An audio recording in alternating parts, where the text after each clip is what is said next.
The bases dropped on a new edition of Soccer Down here, December 30th, starting the final week, or at least a couple of days, of the year 2019. Lots of rumors to get into. We'll be doing that this morning. We'll also get into the Liga MX Apertura final last night. What a match. Monterrey gets it done somehow. I wrote them off at halftime. I thought they were absolutely done, and it looked like they were out of gas, looked like they just had no answers. They found whatever reserve that they could muster up. I mean, this is a team that had to basically run the gamut after Turco Mohamed came in. Diego Alonso was let go. This is a team that had no margin for error. They were the final team into the postseason. And then, after you win the semifinal, you've got to jet halfway around the world to Qatar to play in the Club World Cup, play 3 matches, take Liverpool to the wire in the semifinal, then come back and play in your league final over 2 legs on a Thursday and a Sunday. And the second leg is in Mexico City at altitude, dealing with the Estadio Azteca. It's an incredible performance from Rayados to get this done. And Turco Mohamed, you saw him just reduced to tears at the end of it. Incredible. And for Club America, they lose Campeones Cup late last season. Now they come up short in the league. Miguel Herrera is under contract for the upcoming Clausura. Do they decide to go in a different direction? Is the pressure on him? Does he look to go in a different direction?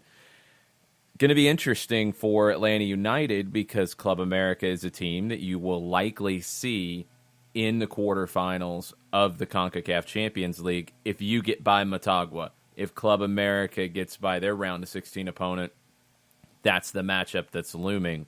Club America, I want to see their reaction to this. This isn't a club that takes losing very well. This is a club that has very high expectations, and will they feel that Piojo failed? Will they feel that it's time to move on? Will they feel that it's time to invest in a big way in the roster? We'll have to wait and see. So, John got a new phone while we've been away since Friday. And, of course, John, technology, figuring out how to make it work, that's a bit of a problem at times. So he, I guess, couldn't figure out how to log into his phone under the account that he's been using for, I'm going to say, a few years now.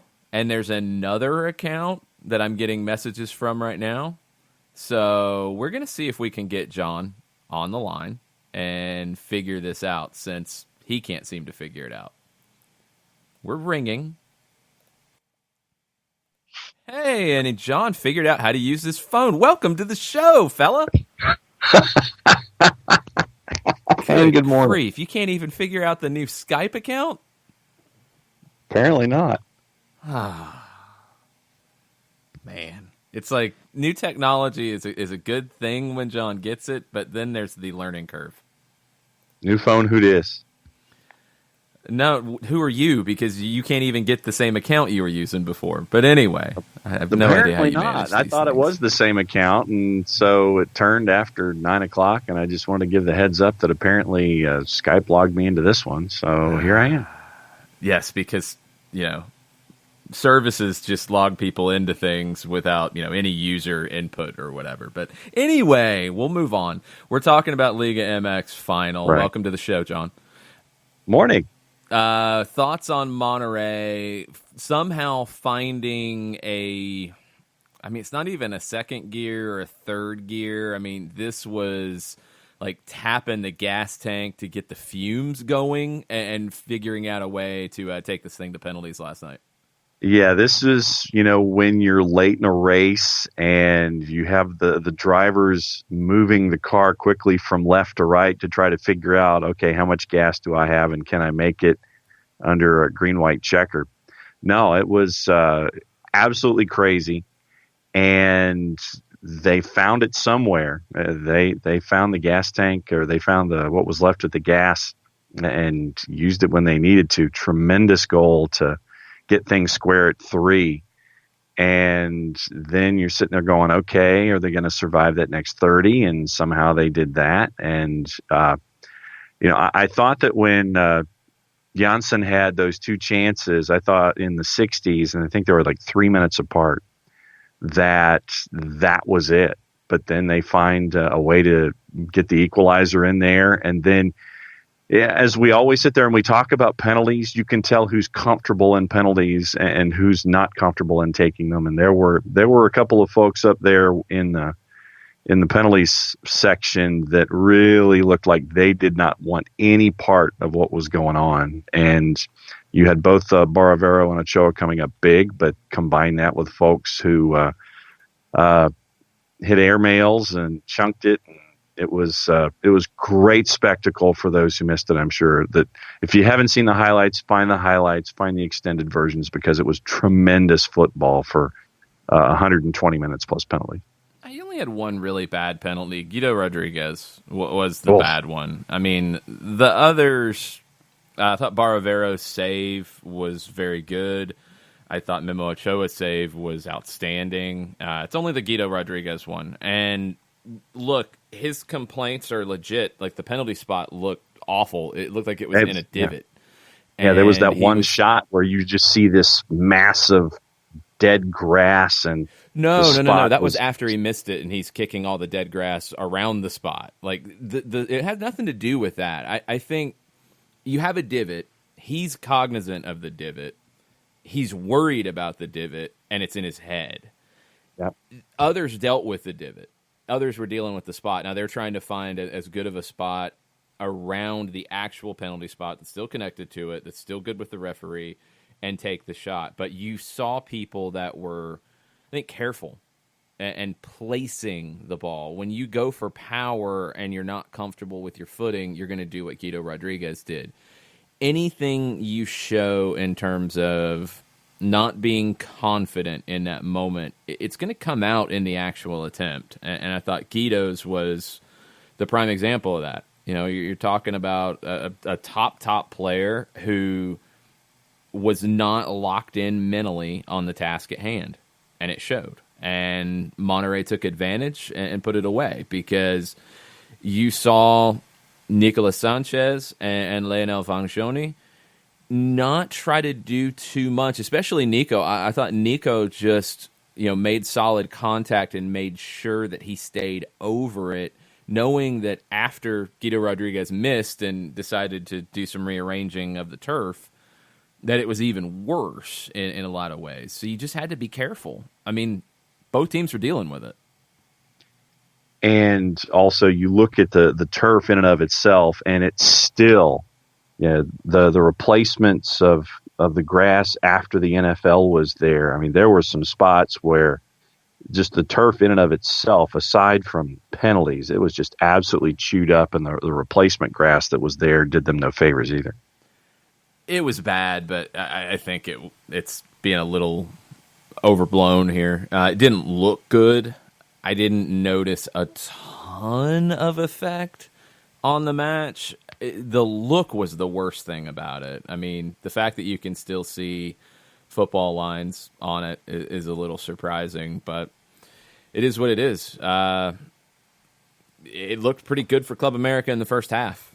So I don't think there's a whole lot to complain about if you're from the Aguilas, because you were flying coming out of the gate, and you took full advantage of a Monterrey team that looked tired, looked sluggish, and looked overwhelmed in your building. You just couldn't find one more to put it away.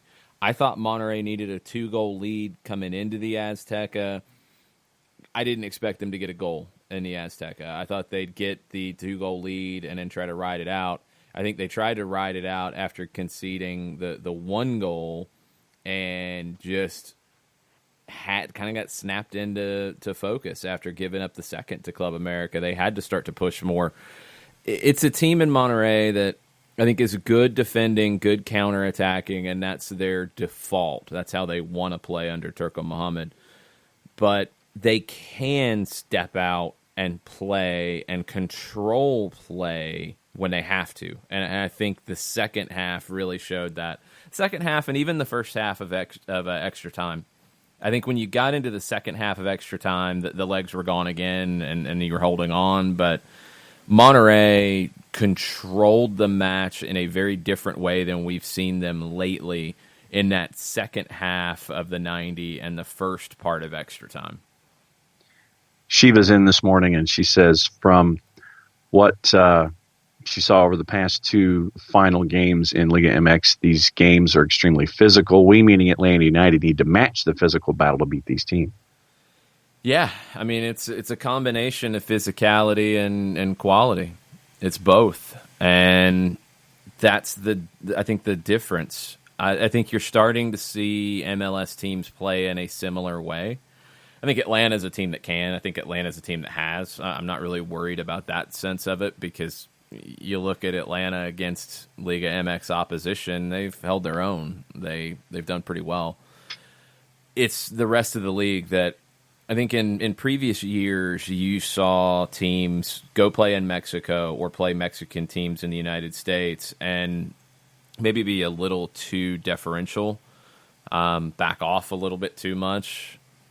You're starting to see MLS teams not fear Mexican teams in the same way. Like, I don't expect LAFC to be afraid of playing a Liga MX opponent.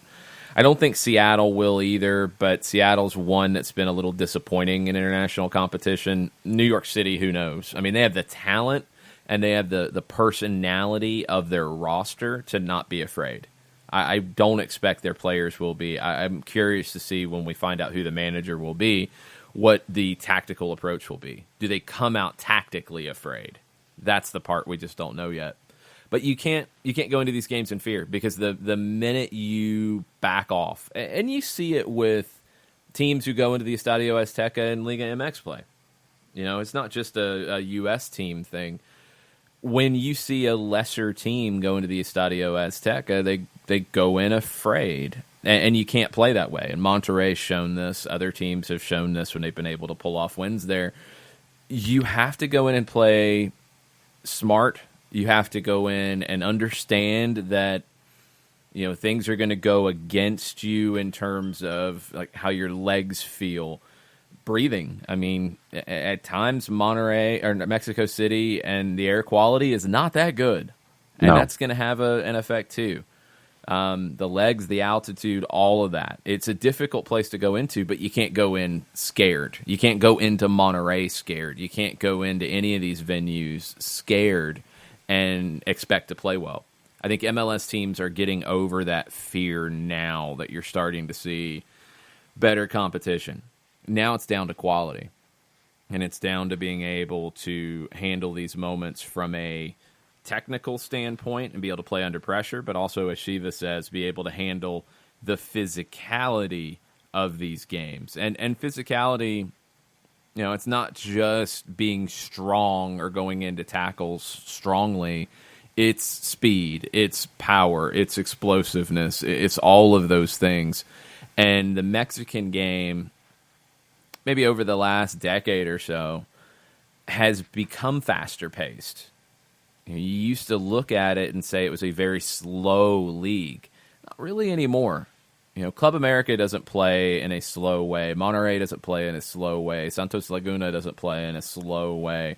Chivas, when Matias Almeida was there, didn't play anything slow. You're getting a new type of Liga MX squad, and MLS teams have to figure out how to deal with that. And they, more than anything, just have to have confidence.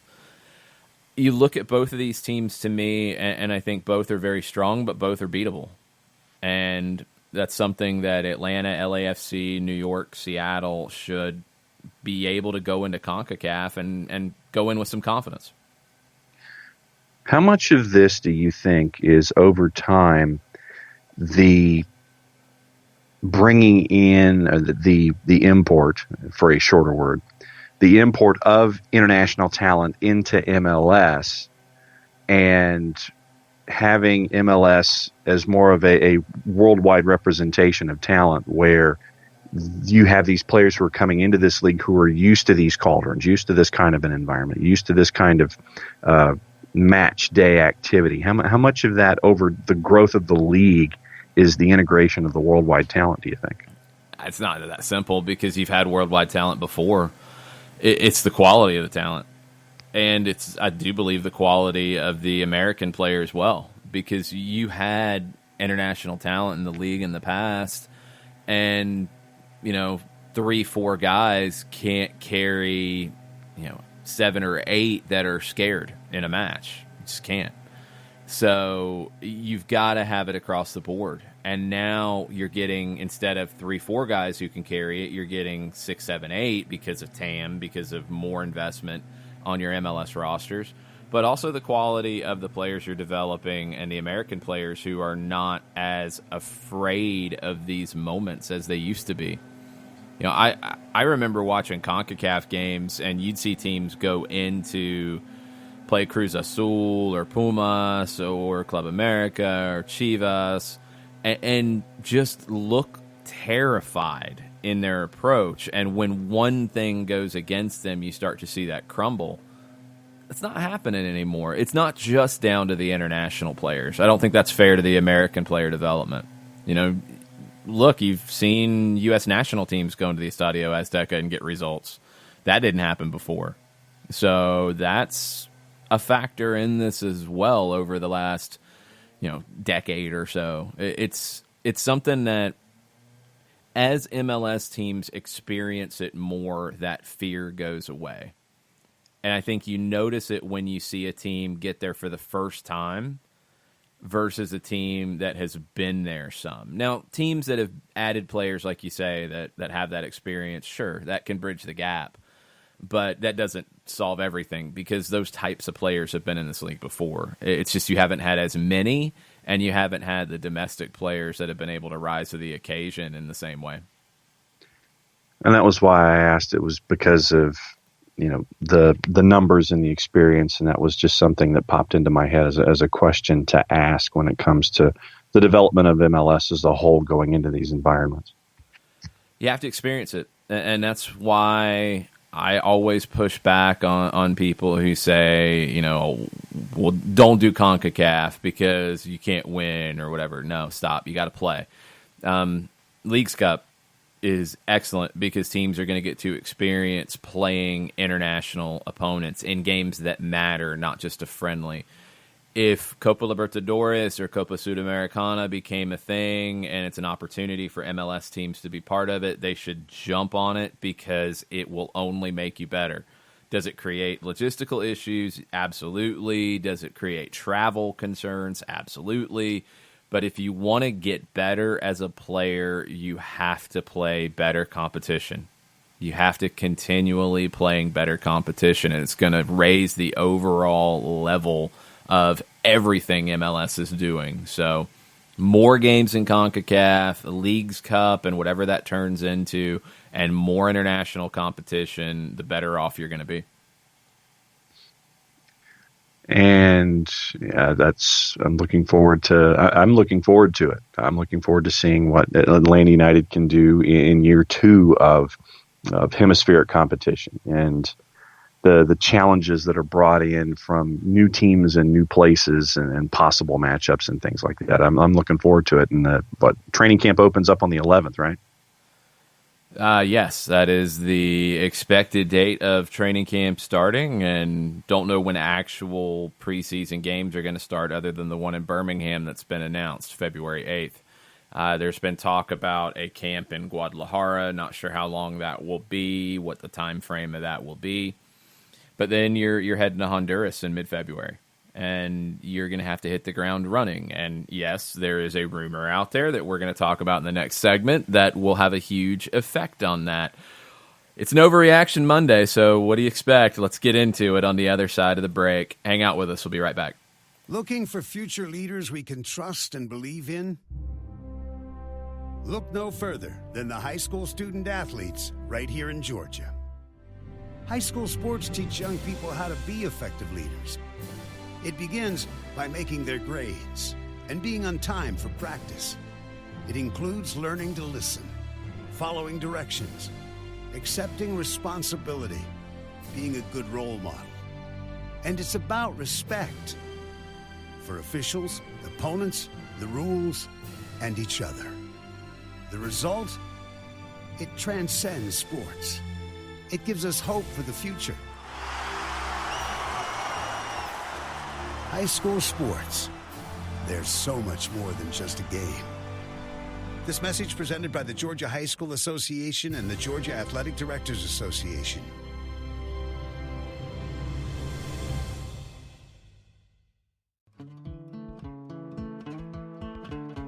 Today's show is presented by Appolinsky & Associates, personal injury lawyers with over 30 years of experience, supporters of Atlanta United, Faction, and Inter-Atlanta Youth Football Club. If you've been hurt in a wreck, contact Steve today at steve@aa-legal.com or call in 24/7 at 404-377-9191. The initial consultation is free.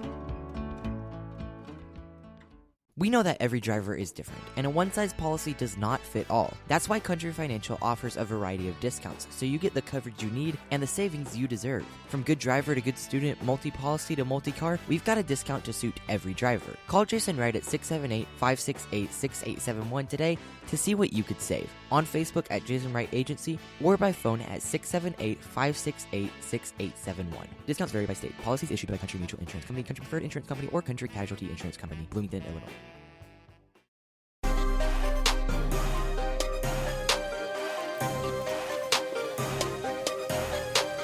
Welcome back. Soccer Down here.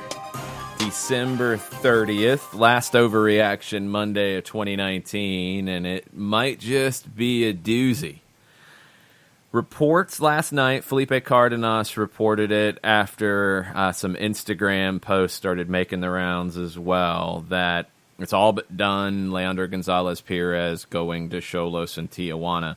Doug Robertson tweeted this morning that he's hearing it's not done, could take a little bit of time. There is a bit of a time crunch here on the Mexico side of this because the next Liga MX season, which is kind of crazy since we just had a final, the next season doesn't start Friday, it starts the next Friday. It's that fast. So for a team like Tijuana, now they've started preseason, so they want to get players in as soon as possible. Their window, I think, technically opens on the 1st. I'll have to double check that. It doesn't matter. That's paperwork formalities. That's not essential here. When the announcement happens, who knows? I mean, it could be this week. It could be early next week. It might be the day before the first game. But I don't think it's going to be a surprise when you're getting Instagram posts and you're going to get media in Tijuana who are going to be following training. And if he is training with the team, then you can pretty much put 2 and 2 together, and there you go. So that's where things stand right now. You're talking about a starting level center back, one of the best center backs in MLS over the last few years, who will be leaving and heading to Xolos in Mexico, barring a shocking change of whatever here. So the overreaction, completely understandable. And I think there's a lot of that right now in the fan base and a lot of that around the league as to, oh no, now it's all over. It's all over. Forget it. They're going to get, trashed out of CONCACAF. They're not going to make the playoffs. I mean, all the stuff you're hearing. I think the flip side is, okay, Xolos is adding a defender, even if he was flying from Argentina yesterday, arriving in Mexico today or last night, maybe training tomorrow, you're adding a player, 12 days, 10 days before your first game. Atlanta United will have an opportunity to add a player a good bit more than that before their first game in Motagua against an opponent that you should be able to handle, even with the roster that you currently have. And you go from there. You're going to have time to integrate a new player into this. And I do think there would be a new player that would come into this. I would not expect the team to stand pat after bringing in a transfer fee and whatever allocation money that's turned into. You have an open spot on your roster in terms of allocation money that gets used and a salary commitment that is a pretty large one. So you're going to have an opportunity to go out and add to your team and make it better. I would expect that the club would do that. And just because you haven't heard rumors yet doesn't mean that things aren't being done. It's a little surprising that it feels like if you don't hear a rumor that, oh, well, nobody's doing anything. Right. That's not how these things work. It's not how any of this operates. So we'll have to wait and see who that player is and how they integrate, and you have to get these decisions right, and that's why the front office is paid the big bucks, because these are the tough decisions. But these are the decisions that clubs have to do to stay on top, and that's where you're at right now. Until you hear anything from the team, Leandro Gonzalez Perez, his agent, whatever, I think anything about why is complete and utter speculation. And I've seen people jump into conclusions all over the place. Speculation is different than rumor. Rumor is different than news. Speculation is definitely not news. You're getting pretty far away on the 6 degrees of Kevin Bacon scale on that one. Because somebody says something or somebody says, I think something, doesn't mean that's why something happens. That would be the number one thing that I would say at this point. Until the people involved say something about it, until you know what kind of transfer fee you're being discussed with here, everything is speculation. I mean, do all the dots point you to a deal getting done and Leandro Gonzalez Perez playing for Xolos? Yeah, it's a pretty safe bet at this point. Nobody's pushing back on that. And I would also think that it's a pretty safe bet. You're going to take resources and go sign a new center back to pair with Miles Robinson, and you go from there. If you don't, if you decide not to, what do you have internally who are your center back options? You have George Campbell is on the roster now, homegrown signing, hasn't played in MLS, played a good bit with Atlanta United 2 last year in the USL Championship and played well. You have Jeff Lorenowitz, who has played a good bit of center back with this team. You have Franco Escobar, who has played as a center back in a 3 center back setup. I don't think we've ever seen him as a center back in a 4-man back line with Atlanta. He has played that before during his time at Newell's Old Boys, not a ton at a first-team level. But if you opted to go in that direction, you have options on the right side.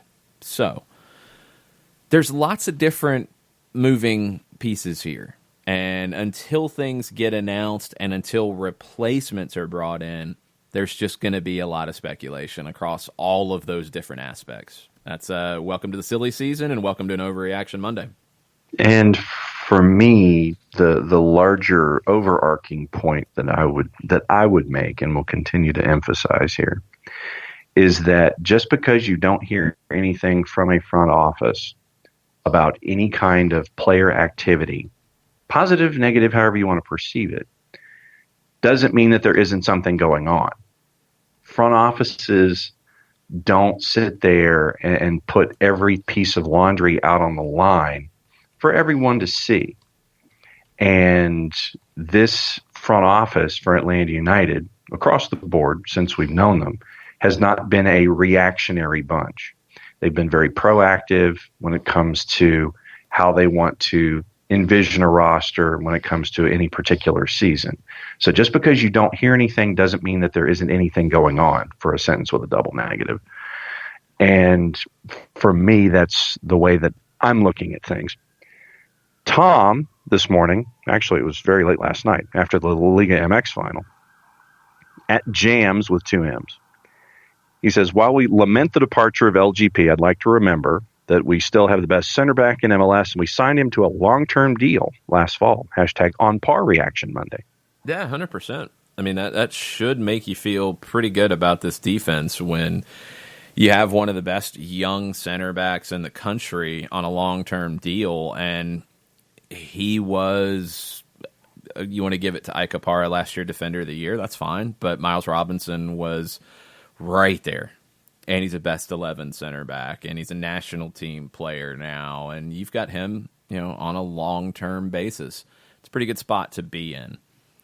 You're going to have the opportunity, being Atlanta United, having resources to spend now, for sure, and with this kind of deal, you would be getting more in, to go out and get a player like Leandro Gonzalez-Pirez was when you brought him in. And let's go back to that. Let's go back to when Atlanta United signed Leandro Gonzalez-Pirez, what they were getting at that time.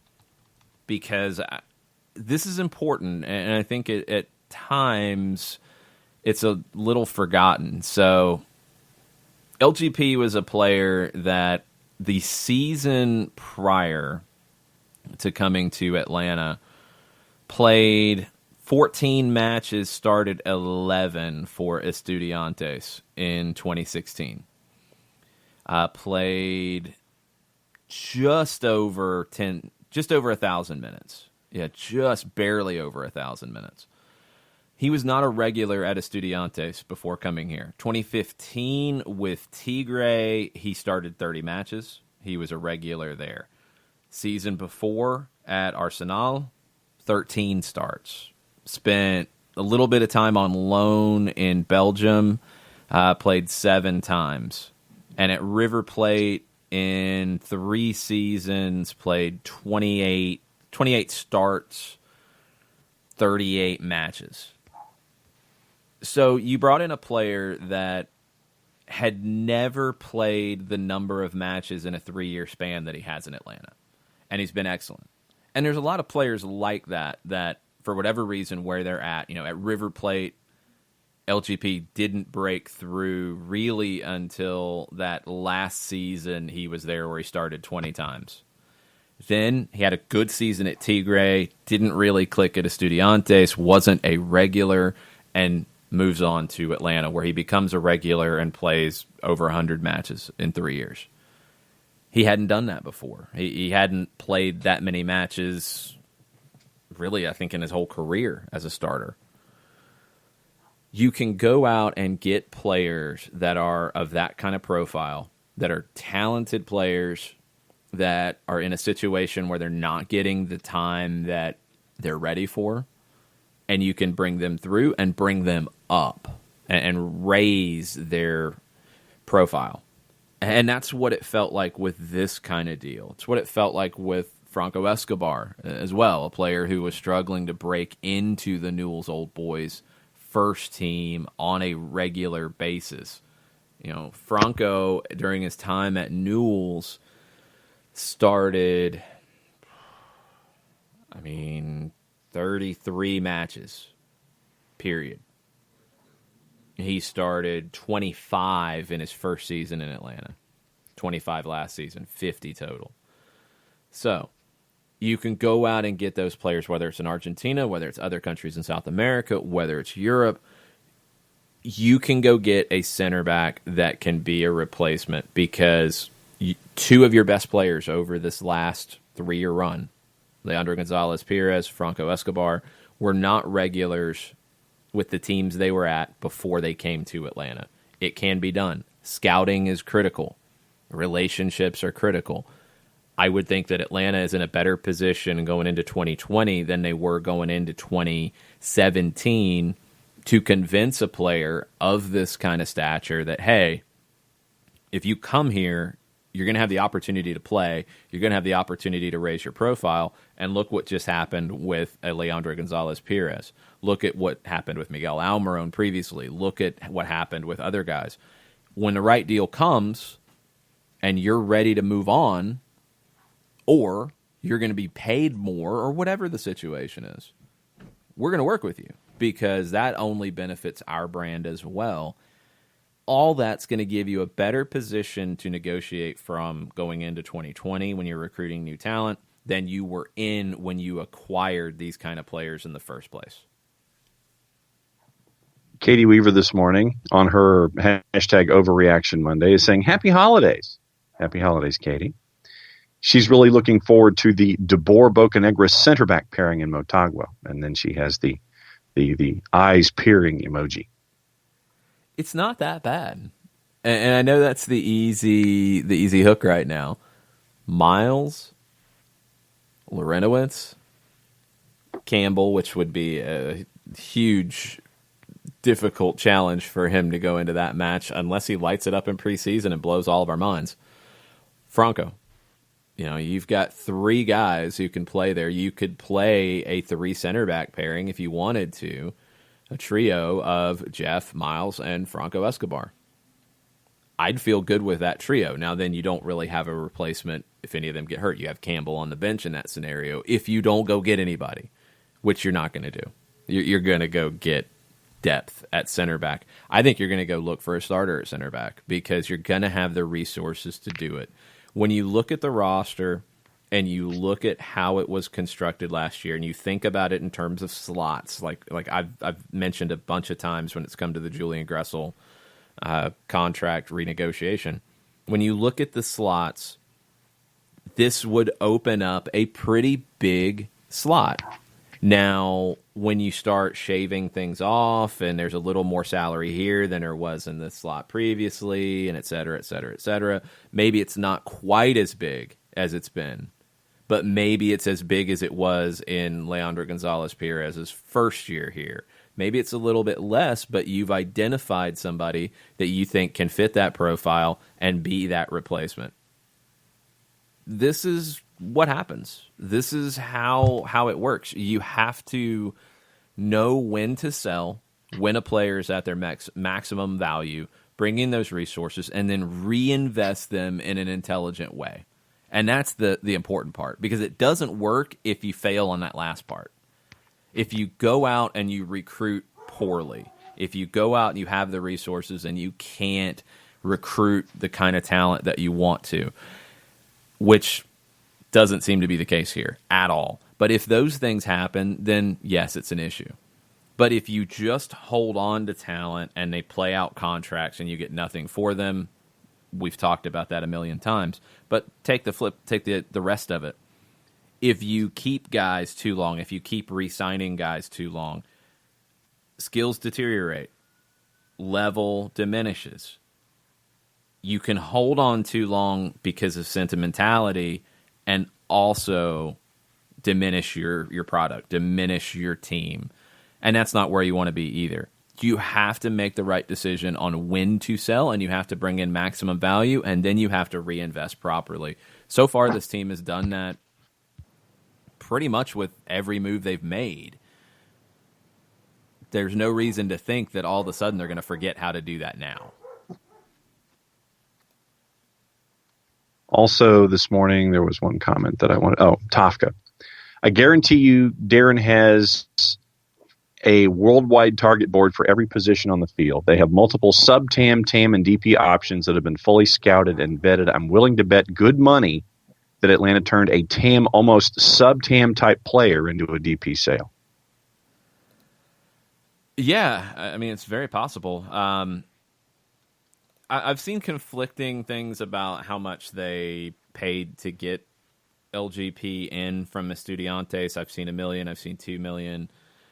Salaries, from the MLS Players Association, and last year he was just under $1 million in salary guaranteed, according to the MLSPA for 2019. Don't know what the option that was picked up would put him at for 2020. These are the parts where you're getting into speculation about, okay, did Xolos offer him a bigger contract than he's on for 2020? Or whatever his option is for 2021 in MLS, are they going to offer him more guaranteed money for 2 years than that? Okay, they could. We don't know. There's no way to know that. We don't know what kind of offer they've made for him right now, period. There's no way to know that. We don't know if there were other clubs, and reportedly there were other offers in the past. Now, we haven't heard about anything lately from other clubs being interested, but that would give you a sense as to where the market is, but we don't know those numbers. So it's a lot of speculation, but back to the recruitment side, it's not just Darren. It starts with Lucy Rushton, and the point that's been made about her role and where she's so critical is in a situation like this. So you have the opportunity because an offer comes in that you want to take, and you're assuming that the player wants to take as well. So you decide to pull the trigger. You decide to make the move. You've got to bring a replacement in. Now you know the budget for that kind of replacement, both in salary and in transfer fee. You know what you're working with. All right. Now, people always ask, well, who are they going to go get?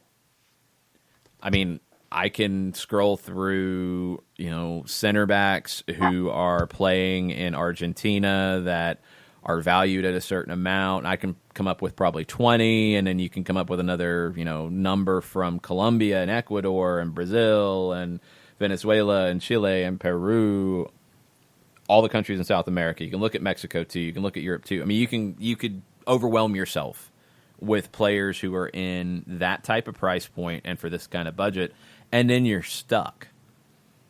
What Lucy's been so critical in doing is narrowing that list down to players that fit a certain kind of profile that the club is looking for, players that they feel like they can maximize value on. And this is something that Darren has mentioned many, many times. You're always looking to get a player in on a good deal and make them a better player and make them more valuable.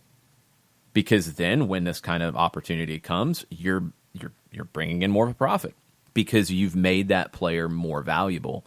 It's part of the gig. It's part of the deal. So you're looking to get guys that fit a certain kind of profile that helps you narrow down the list.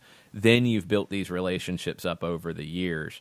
Both Darren, Carlos, now you have Jonathan Spector in the mix. You have Frank DeBoer in the mix, who's going to know people and going to be able to make introductions, and his name's going to carry weight in circles. All of them are going to have their positions of influence. And you also, as a club and the league as a whole, is in a far different position in terms of respect, perception, and that's going to improve your ability to recruit. You're going to go make a move here because you're going to have resources to work with that you didn't before you made this move. Again, assuming it happens, all the reporting is leading you to believe that Xolos is going to pay a transfer fee for Leandro Gonzalez-Pirez to go there. You're going to be able to work with that. You're going to be able to work with the salary that he would have made this year, and you're going to be able to go get a replacement. There's really no reason to think that you wouldn't. And that's the part that I understand the reaction emotionally to a player like LGP leaving. He's a player who's been here from day one. He's a player who has given you everything, wears his heart on his sleeve. I've loved the way he has played center back. I think he's been underrated nationally in this league. I think he's been underrated locally many, many times for what he's given this team.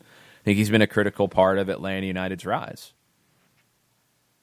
That said, that doesn't guarantee a lifetime spot, and you have to figure out when the timing is right to move on. Right. Keith Filer, who's using a couple of different hashtags this morning, he says, hashtag first time live listener, hashtag always playback on the way home. So welcome, Keith, to live SDH. Says, I love how you just discussed the player both LGP and Escobar were before we got them in. I have faith in the front office. It's critical. I mean, Atlanta's been a team that has bought players on the way up and made the most of them. They've done a really good job of that. Let's compare to New England and what they did previously with a player like Michael Mancian.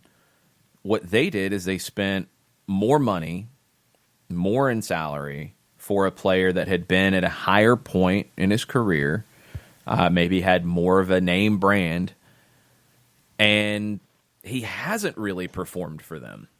Look at what they did before that with Claude Dielna, who had a name brand and a track record and was older, and Have either of them been more impactful in this league than Leandro Gonzalez-Perez?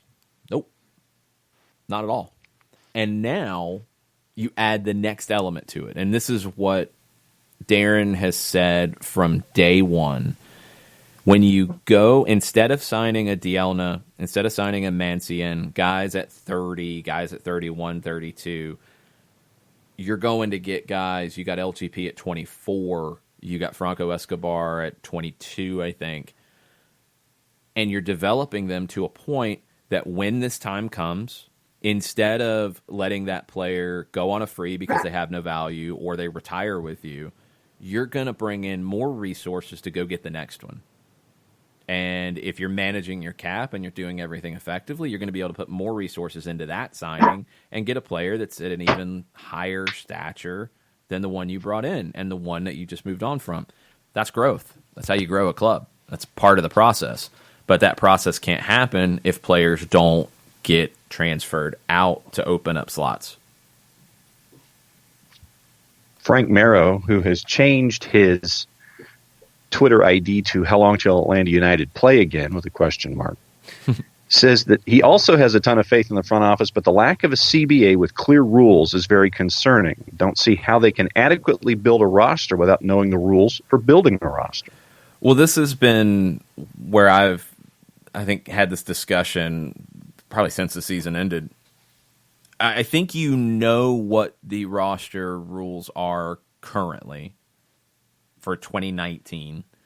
You would expect that for 2020, you're going to see gradual increase, even if the CBA was just extended. If you just had another year of the CBA, you'd expect a little bit of a bump to the cap, a little bit of a bump to stuff. Not much. You can work in that regard.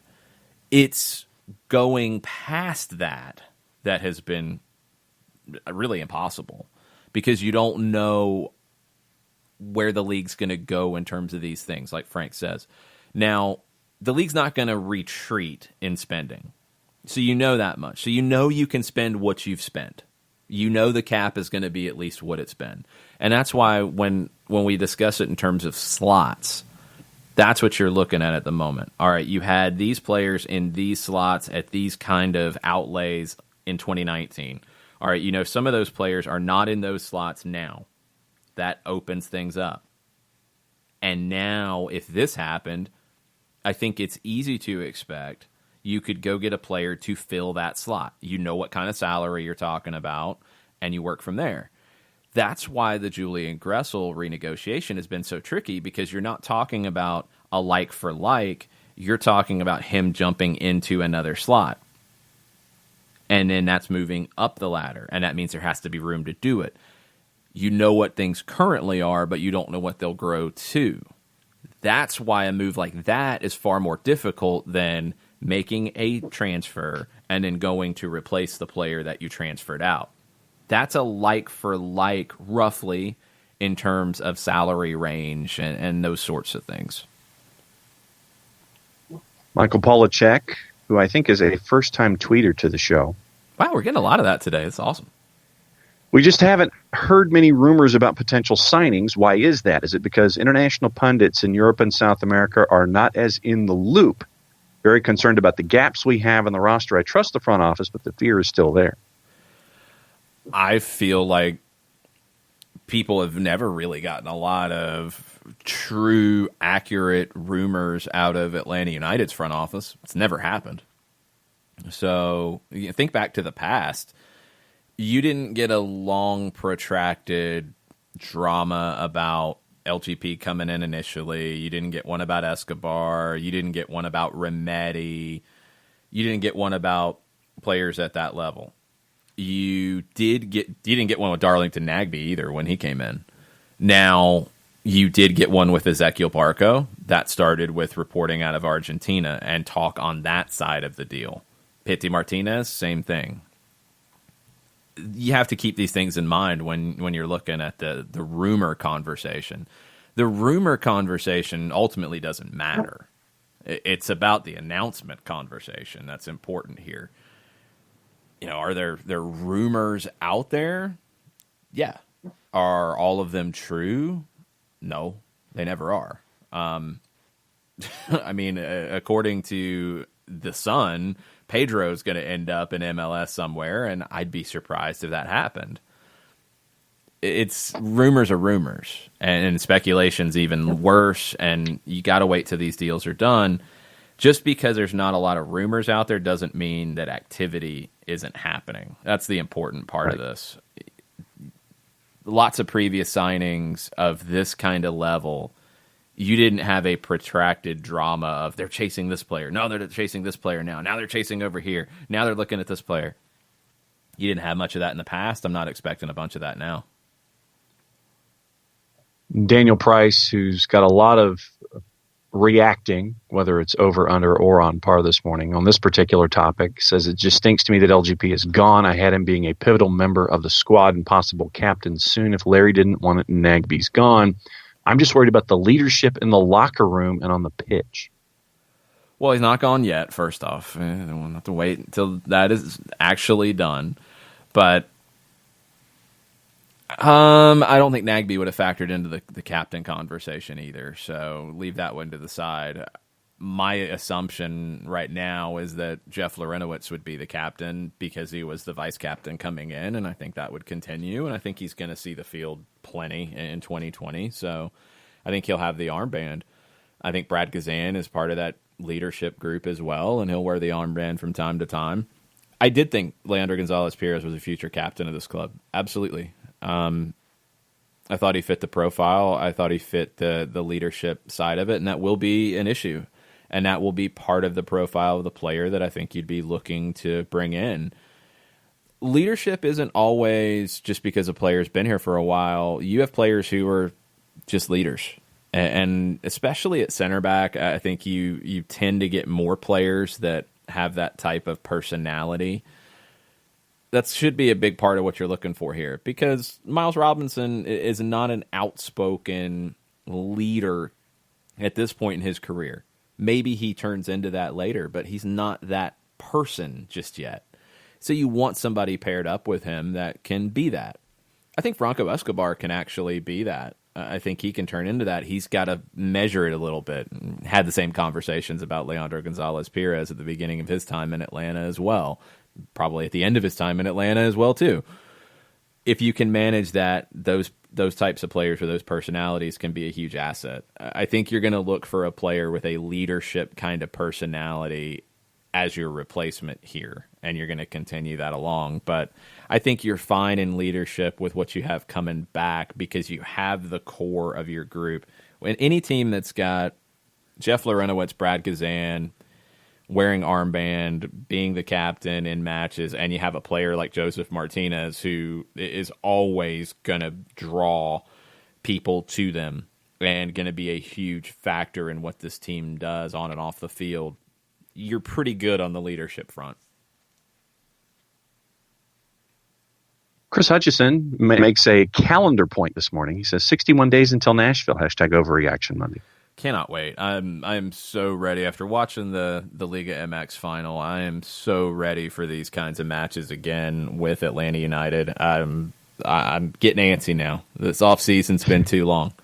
Yes, so I know it has. It'll be glad to get out of rumors and silly season and get back into this is who we're playing next week. This is what they do. This is what it looks like. That's the fun stuff. The rumor side of it is not as much fun because then you're having to figure out like who's legit, who's not legit, who's telling the truth, who's got an agenda, and who's got 4 followers on Twitter. Yeah, that's not as much fun as analyzing opponents and talking about what this team does well, and this is what they don't do well, and this is what you can exploit. That's so much more fun. So we'll get there soon enough. Training camp is not that far away, and preseason games are not that far away, so looking forward to it. Among the other points that Tafka has this morning, he says, wishing that out-of-league transfer profits could be entirely gammed or gammed to whatever extent the club desired, only getting $750,000 limits finding replacements of a similar caliber, and a harumph emoji. Yeah, I agree. These are the types of moves where that type of rule gets exposed a little bit. Because if you sell a designated player for a big amount, you can put that money back into a designated player all the same thing. It's when you develop a player and sell them for far more than you paid for them, or just a player like this. And let's say you get between $3 and $5 million. You know, you'd love to be able to then sign a higher profile player in that replacement with what you brought in, because that's how clubs build around the world. But you do have some limitations with the way allocation money works here. And that's something the league needs to address, because I think they need to incentivize teams to make these kinds of moves, both initially bringing in a player like this or developing a player internally like this. And then when you do, and you're rewarded with that transfer at the right time, then you can make your team even better because you have more to work with. You know, your cap increases or your allocation money, whatever you end up doing with the system in the long run. Teams should be incentivized to do more of this, not look at it and say, man, well, I don't get to get as much of this, and I only get this allocation money out of it, and I can only put this much into the salary. It needs to be an incentive to do more of this, because this is how a league grows. You bring talent in, not just Miguel Almiron type of talent that you bring in for $9 million and you sell for $25. No, you bring in somebody for $1 to $2 and you sell for $3 to $5. That's how you continually get better, and that's a much easier route to getting better. That's a much simpler thing to do than doing what you did with Miguel. So if you're Atlanta United and you do both, along with developing your own internal talent like a George Bello and a Miles Robbins who you get in a draft, and you increase their values, those types of clubs should be incentivized to do more of that in Major League Soccer, because that's a way, whichever angle of that you want to take, if you are Nashville, Miami, Sacramento, St. Louis, Austin, coming into the league, if you want to spend big, cool, you can follow the Miguel Almiron route and go spend high but sell higher. You could go follow that mid-range route, or you could follow the FC Dallas route where you're developing your own talent and selling it on. Vancouver set a template for that. Hopefully Atlanta will eventually with a player like Bello, and probably with a player like Robinson, who's going to attract attention worldwide pretty soon. It's what you want to do. So the league needs to incentivize that more, and I hope it's something that is going to be part of the CBA or part of the next, maybe after the CBA when the owners work out next steps on their end. That's something that they figure out, because I think you're going to get more teams, more ownership groups, more front offices. They're going to be pushing for that. Let's take a break. End of hour number 1. We'll be back right after this. A ranger station. I'd like to report a bear hug. Okay. I put out my campfire and Smokey Bear hugged me. So you drowned the fire, you stirred it, drowned it again, and felt that it was cold? Uh-huh. Yeah, he's just letting you know you did good. Bear hug from Smokey Bear. Status update. I'm gonna let you go now. There are many ways to start a fire, but one sure way to put it out. Learn how you can do your part at SmokeyBear.com. Sponsored by the U.S. Forest Service, Ad Council, and your state forester. As a business owner, you know that every year brings new challenges and opportunities. The success of your business demands expertise and focus. And Country Financial can help you keep that focus by helping ensure you have the right insurance protection in place to meet your goals. Jason Wright can help you create a customized insurance plan that has coverages designed just for your business. Give Jason a call at 678-568-6871 or reach him on Facebook at Jason Wright Agency. Coverages vary by state. Policies issued by Country Mutual Insurance Company, Bloomington, Illinois. This is what matters. This is beyond X's and O's.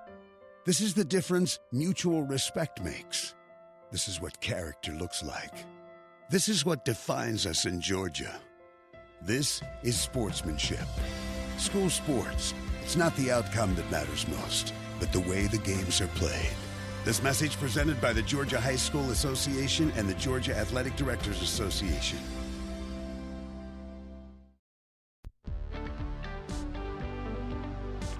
If you've been hurt in a car wreck, contact my friend Steve Apolinski of Apolinski & Associates. He's been representing individuals for over 30 years throughout Georgia and Alabama. Email him at steve@aa-legal.com or call him 24/7 at 404-377-9191. The initial consultation is free.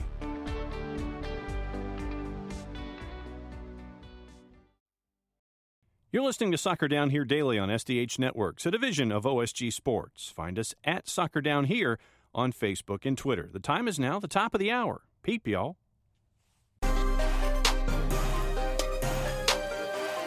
Hour number 2, Soccer Down Here. December 30th edition. It's an overreaction Monday. We've had some overreaction. Actually, not too much, though. It's been a lot of on-par reaction. I don't think any underreaction yet. No. Hey, we still got another 60 minutes. And for those of you out there listening later, and there's a lot of people who don't get to listen live. They listen to the show, lunchtime. They listen to the show on their way home. Feel free to join in these conversations. The hashtag doesn't have to end when we go off the air live. Go ahead and throw it in. It can roll over to the next day. We can talk about it then.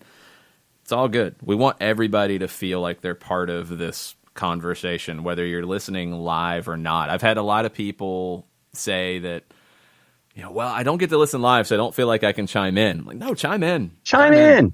Chime in. We want you to chime in. So, yes. All right. Let's get caught up on a few other things quickly because there's a lot to talk about today.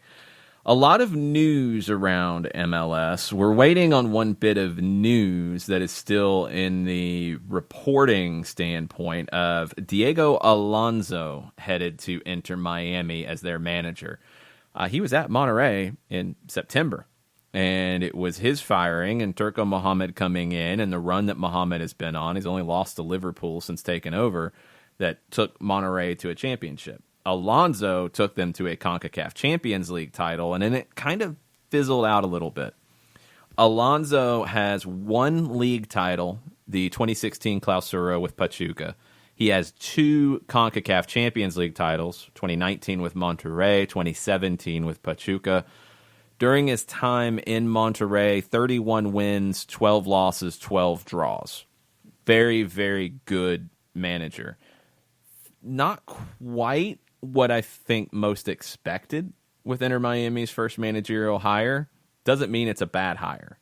I think this is a good hire. And I think it's a good addition to the league, and I think he will do very well in recruiting players from this hemisphere.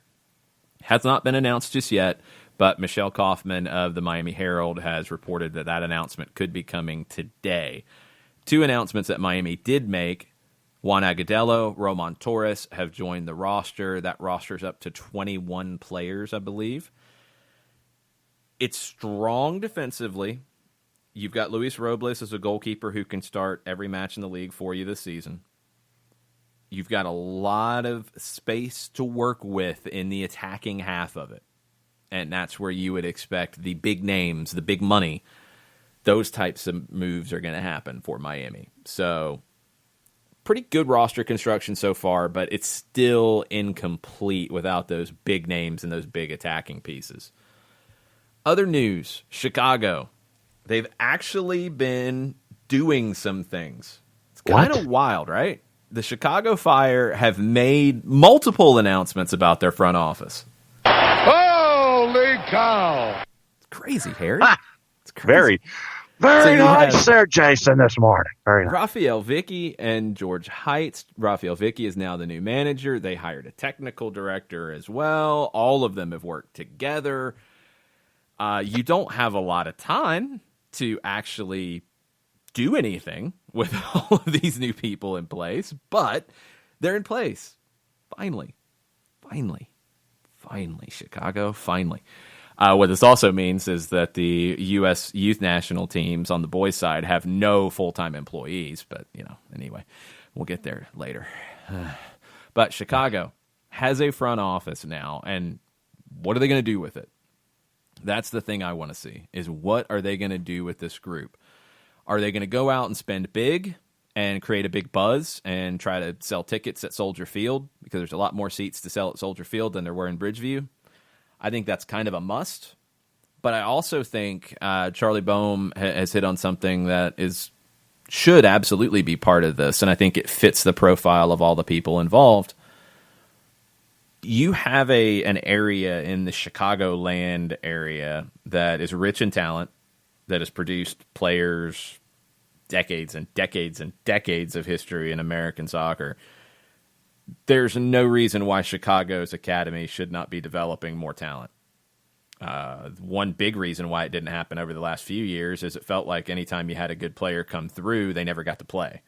There was no developing of young talent under Veljko Paunovic, which was surprising because you're talking about somebody who won a U20 World Cup with Serbia, but didn't feel like he wanted anything to do with the young guys. That needs to be a big part of this. I think you have to work on both fronts. If you're the Fire now, I think you have to go out and make a big signing and make a big, bold move, and somebody that's going to sell shirts and sell tickets and create some excitement. But I think to back that up, you've got to create a real plan and a real progression in your academy to develop talent and showcase said talent. That's the part that just has not been consistent for the Chicago Fire, and there's no reason why. You have the talent in that area to do it. Daniel Price is saying, a Messi to Chicago confirmed? I don't think so. I don't think that's going to happen. I think it's probably more likely to see a Chicharito, and that's still not likely. Something Chicharito-ish. There's not anything that's Chicharito-ish. I don't think that exists. It's Chicharito. The only other one that I think would be at that kind of buzz level, the only other two. Memo Ochoa would be, but I don't think he's going anywhere after signing with Club America a few months ago. Right. Andres Guardado would be the other one, and I don't know if he's worth the amount of money it would take at this stage. A few years ago, yes. Now, I think it's going to take more money than you're going to get back for him in return in terms of interest and ability and quality on the field. I think he's still a very, very good player. I just don't know if he's Chicharito, if he's Memo. I mean, Memo, you're going to put him in every shampoo commercial in the Chicago land. Mm-hmm. And you're going to sell all the tickets and all the kits, the goalkeeper kits too. And all the shampoo. Well, I mean, I don't think you're going to have a branded shampoo. I mean, Memo's going to make that money, but maybe the team gets a little bit of residual.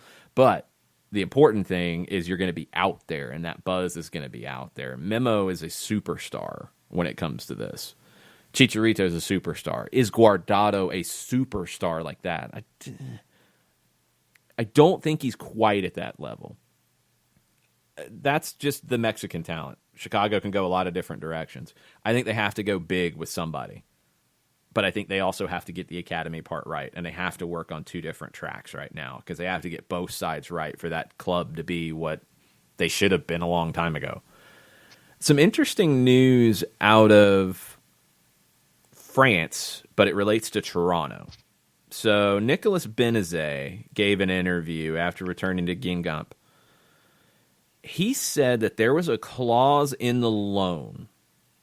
Remember, he was on loan to Toronto. They didn't pick up the loan. There was reportedly some negotiation, but doesn't look like he's going back to Toronto. Definitely not after this. Because he said there was a clause in the loan that if he started 6 regular season matches, purchase is going to be picked up automatically. It was an automatic trigger. He was put on the bench on decision day. Mm-hmm. Came off the bench that day. And he said that Ali Curtis told him not to worry. They were going to pick up the option on the loan anyway. He said he was very concerned. He's kind of obsessed with getting these 6 games.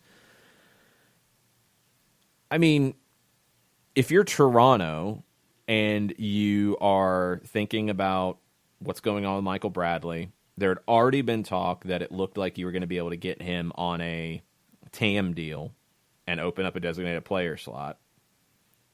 I get why you would not want to be locked in to Benazet coming back. I understand that. If they misled him, that's very unfortunate, and that stuff gets around. If they didn't want to automatically trigger the loan because they wanted to negotiate and figure out if there was a better way to do this, that's understandable. But interesting news from Benazet about this. Not expecting him back in Toronto, and I think that's where they go big with their new designated player, is in that position on the wing. Orlando was looking to go big with Herman Cano, but he's going to Vasco da Gama in Brazil instead. So we wait and see what Orlando does up top, or do they stick with Dom Dwyer? Anderson Julio is another player that was linked with a move to MLS. He signed in Mexico with Atlético San Luis. Nacho Piatti is an interesting one. This came out from an interview with ESPN in Argentina. There's been all this talk pretty much every year about Nacho going back to San Lorenzo, and San Lorenzo wants to bring him back. He said that since he's been in Montreal, San Lorenzo has never made an offer for him to return. He did say that Boca, when Carlos Tevez went to China in 2017, he said that Boca made an offer, and he was very close to going to join Boca Juniors, but he decided to stay in MLS at that point, wanted to stay in Montreal. It felt a little bit like Nacho was like, hey, San Lorenzo, if you want me, like, make an offer. Maybe he'd be willing to listen right now. We'll see if anything comes of that.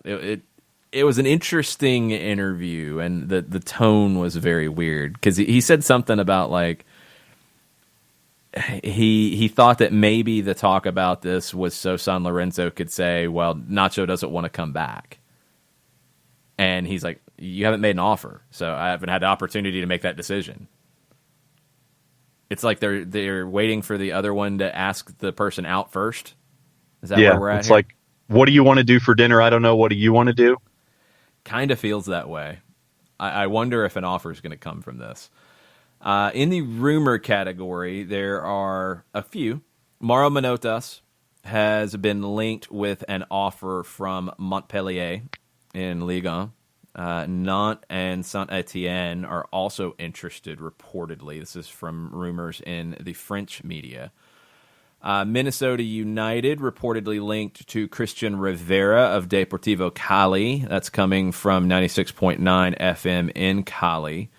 And Brian Ocampo, a 20-year-old Uruguayan winger or forward at Nacional, could be a target for the Houston Dynamo, and that's coming from Martin Ferreira, 9:70 a.m. in Montevideo. You're going to get a lot more in this rumor category in the next couple of days, definitely after the first. Maybe there's a little bit of a slowdown with New Year's Day, but you're going to get more in the rumor category, and you're going to get a lot more in the news category and the announcement category as teams get closer to preseason opening up, both coming and going. I think you're going to see a lot of activity in the next month in MLS.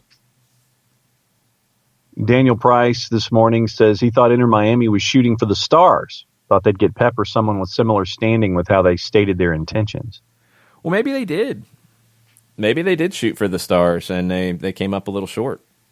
It happens. Reportedly, they did make a play for Carlo Ancelotti. That's shooting for the stars. Pep, you were never getting. Forget that. That one, that's a different category. He's going to call his shots when it comes to that point. And maybe it comes to that point at the end of the season. Maybe it comes to that point where he says, I've done everything I can do here. If they win Champions League, I could see him saying, you know what, I'm going to take a year off. I'm good. I'm going to go hang out in New York. He loves New York, by the way. Just saying. Eventually, maybe. But not right now. He's going to call his shots, and he's going to do what he wants to do. But guys underneath that, Ancelotti would have fit the profile of what they had talked about. Marcelo Gallardo, who we know they had conversations with, fits the profile. Lots of different options that it sounds like they explored. And if this is where you settle, this is not a bad spot to settle. It's really not. I think at times, because there's not a lot of English language coverage of the Mexican League, we feel like this is not a star move. I don't think that's fair. I think the Mexican League and MLS are actually really, really similar in terms of these perceptions now. And maybe they have perceptions about MLS because it's not predominantly covered in Spanish that MLS fans, MLS media has about Mexico because it's predominantly covered in Spanish. Maybe that's part of it. But you're going to see more moves like this. Almeida coming to San Jose. Alonso coming to Miami, it sounds like. Now, the interesting part is going to be if you see American managers go to Mexico and American players go to Mexico more. It should happen. Will it happen? We'll see. It should, because I think it increases the market for American players. I think guys who are at some clubs who are behind, a couple guys in front of them, they're not going to be able to get in front of them. They're 25, 26. If a club like Atlético San Luis, a club that is trying to rise up the table, comes in for you, you should go. I think you're going to see more of that. I think the leagues are going to become more of a combined market as a whole very, very soon. And this interaction and Leagues Cup and all that stuff factors into it. Jeremy York and our friends at Impact have chimed in this morning. He says for his hashtag on par reaction Monday. Firstly, good morning, guys. Morning, Buenas Jeremy. noches. Secondly, for someone who has probably not seen much, if any, of the Liga MX League, I was as entrenched in that final as anybody. It had everything a soccer fan looks for, including the ending, like AEW took over CMLL for an evening. That's why I said good night, because it was a late night last night. It's something that Liga MX needs to figure out as well with their English language media and coverage, because I think there's an opportunity for them. It's good quality. It's a good league. And I know it's just easier for a lot of American soccer fans to follow if there is an English component to it. I don't think it's as much of a barrier as it used to be, though, about watching on TUDN or watching on Univision or watching on Fox Deportes. But I do think that you're going to see more moves like Fox is making. The complicated element of this is that clubs negotiate TV deals, not the league. This was a huge element last night. People were freaking out, like, why is Fox so stupid? Why aren't they covering the second leg? They could have put it on Fox FS2. They didn't have the rights because they had Monterrey, and they had Monterrey's home games. That's why TUDN didn't have the first leg, because TUDN would have broadcasted in whatever language they could have broadcasted in if they could have, but they didn't have the rights to it. Monterrey did. Fox did. Second leg at the Estadio Azteca, Club America is a TUDN team. They've been that way probably since the beginning of these TV deals. So until that changes, you're going to get these piecemeal approaches. But I think Fox is realizing it, and they've talked about it. There's a lot of value in going to get these teams. They started with Tijuana, which is a mid-tier team. They went out and they got Monterrey, which is a big get. Santos Laguna, they added to it. Can they add more? Can they become, and I think one of their programmers said they want to kind of become the network of the North. Can they get Tigres? That would be a huge get. But you're going to get this kind of piecemeal approach because it is home team determined for these TV rights. So until you get a uniform deal and then you get huge commitments in English, it's going to be tough. I do wonder why, and I don't know the particulars of it.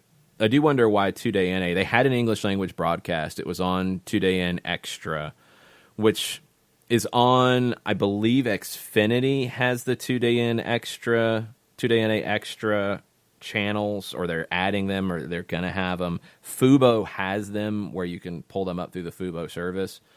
I don't. Xfinity doesn't have that, or Uverse doesn't have that, sorry.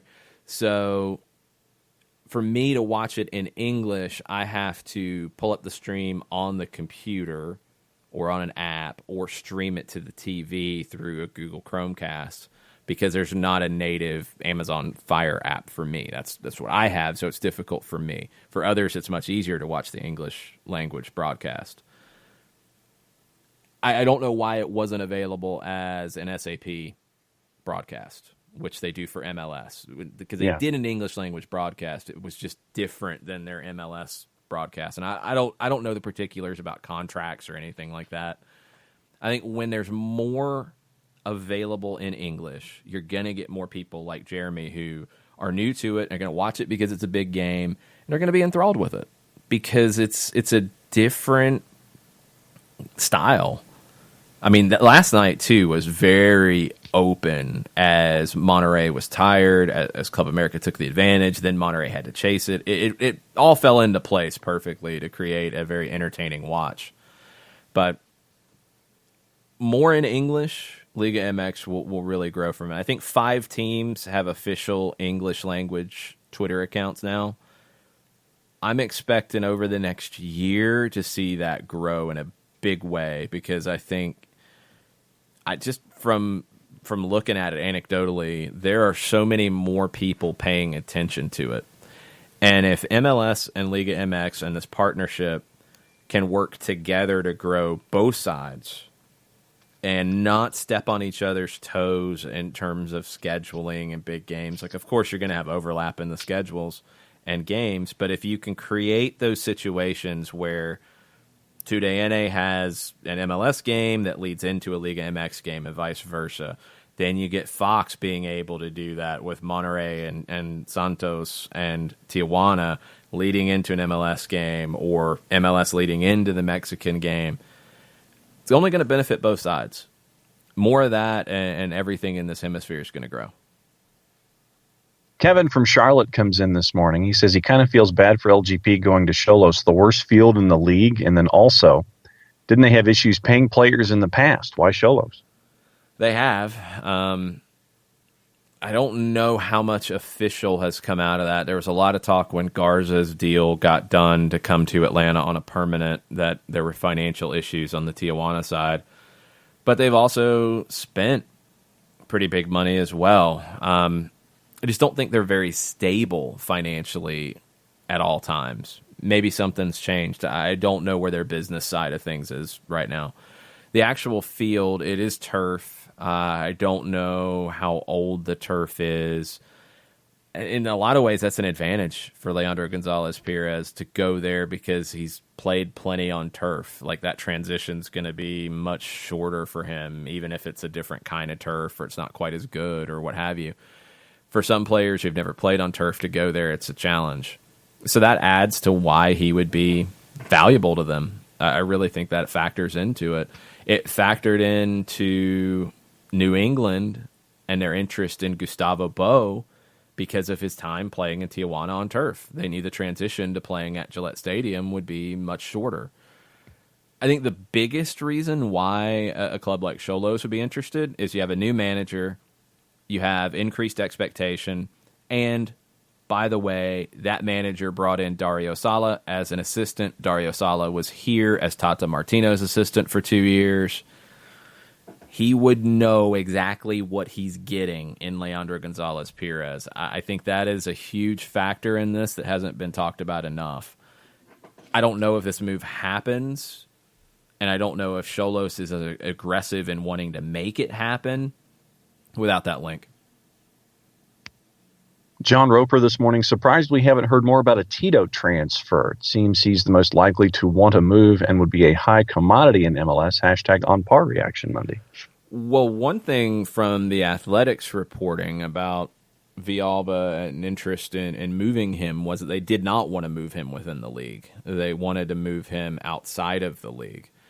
This was one that I think most people expected based off Villalba's position in the team last year. Didn't see the field a ton. His value, when you look at those contract slots and you look at, you want to open up a slot, especially if you're considering, re-signing a guy like Gressel to a renegotiated deal, that would be the kind of spot you'd want to open up if you want to go down that direction, or you want to go out to the market and get a replacement. You can do things if you move Tito Villalba on, who is not a regular starter with this team right now.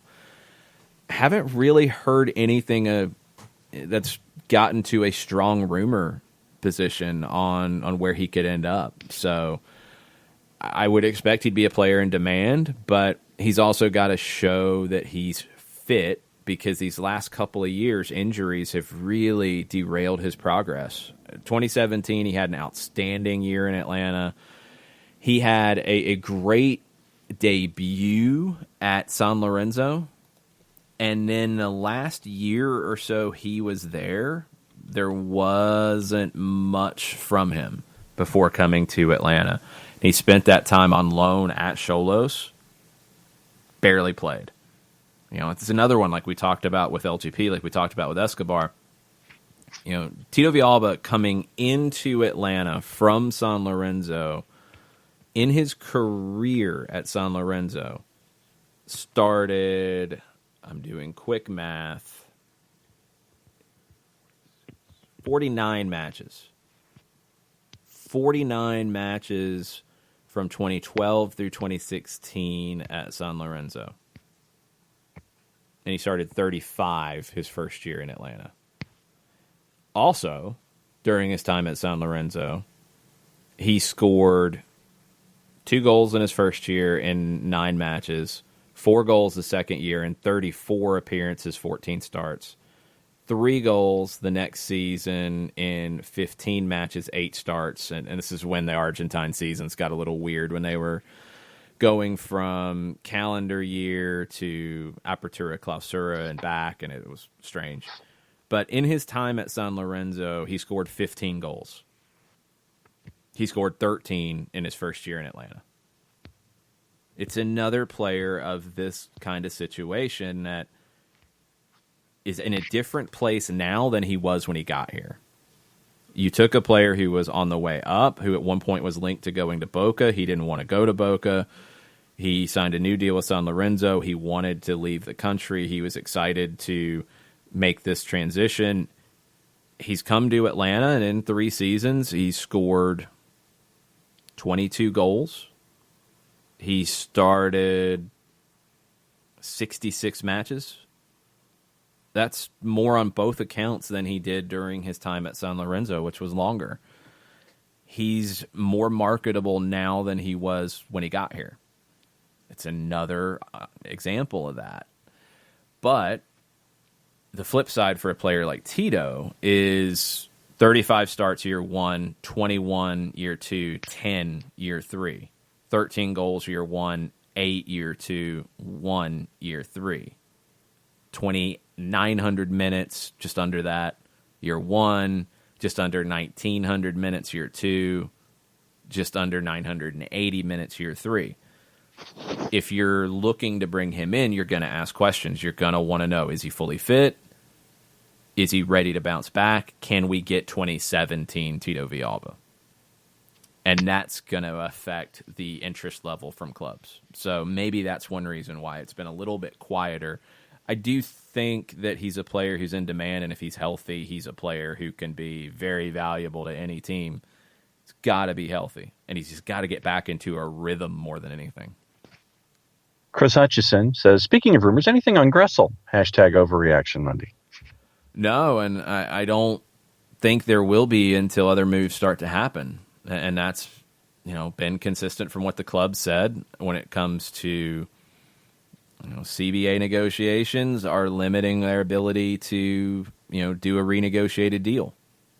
That part's there. So until that happens, you're stuck unless you open up spots with transfers of an LGP or a Villalba, which would open up spots that you could then bump Gressel up to with a renegotiated deal.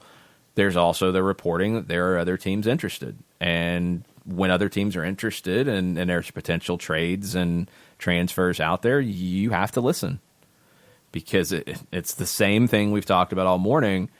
It's another player that you're talking about, a guy who was coming out of Providence College, who was expected to be a lower first-round draft pick, who has outperformed that, who is in a better place today than he was when he arrived.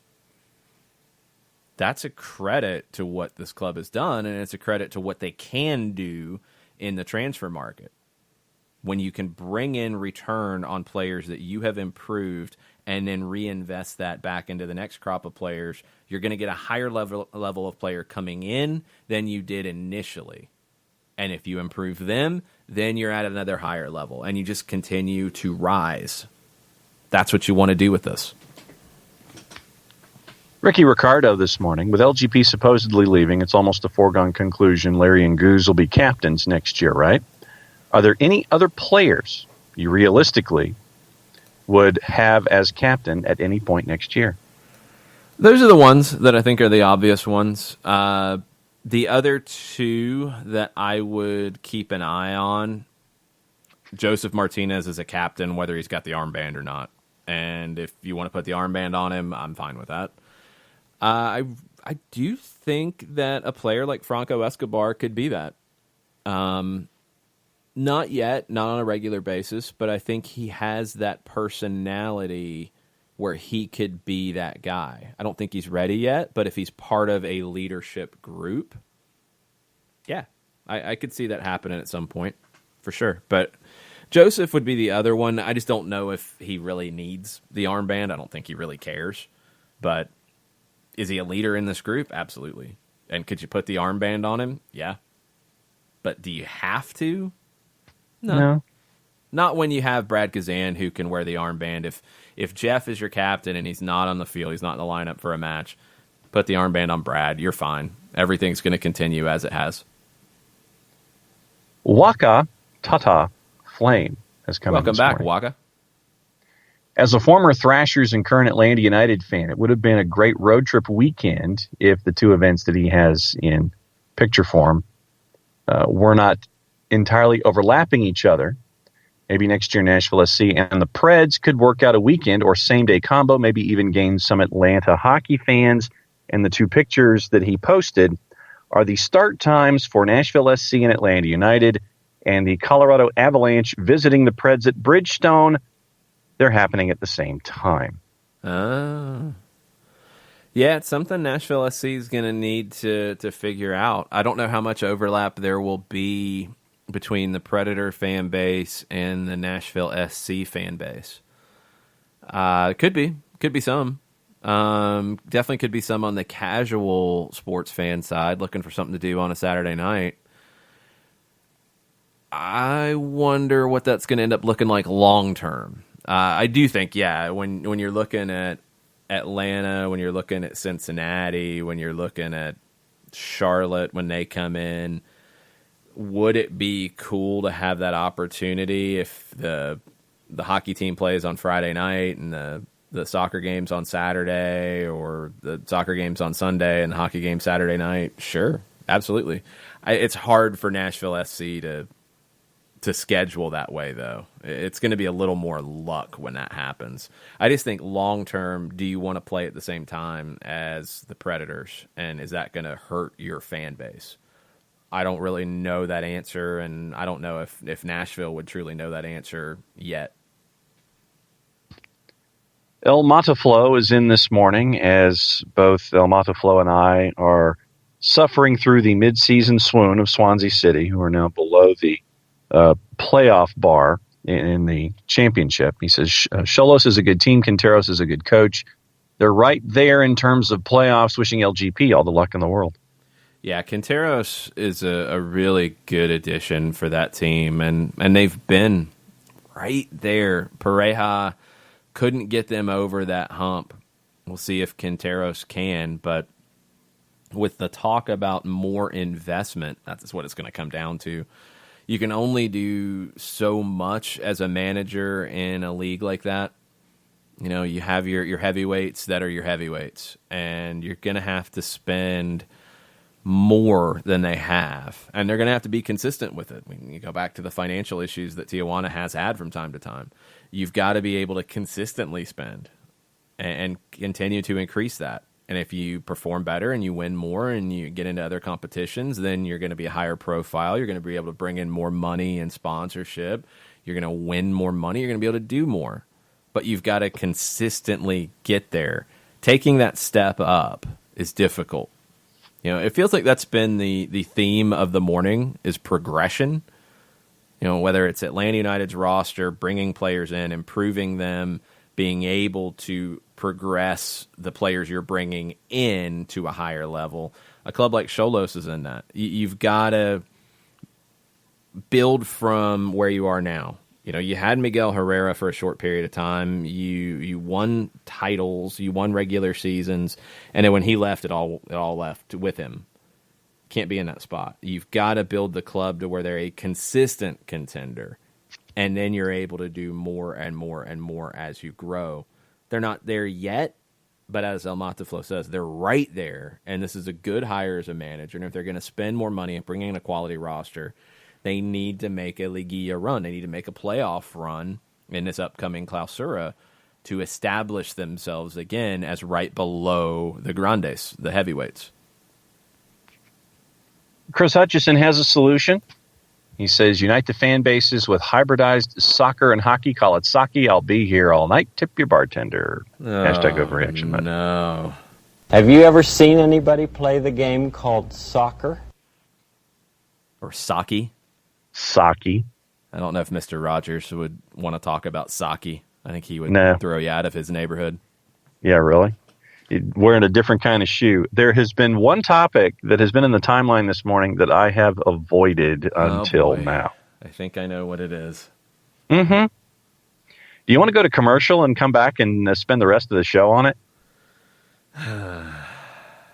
Oh, man. I guess. We'll be right back. Looking for future leaders we can trust and believe in? Look no further than the high school student athletes right here in Georgia. High school sports teach young people how to be effective leaders. It begins by making their grades and being on time for practice. It includes learning to listen, following directions, accepting responsibility, being a good role model. And it's about respect for officials, opponents, the rules, and each other. The result? It transcends sports. It gives us hope for the future. High school sports. There's so much more than just a game. This message presented by the Georgia High School Association and the Georgia Athletic Directors Association.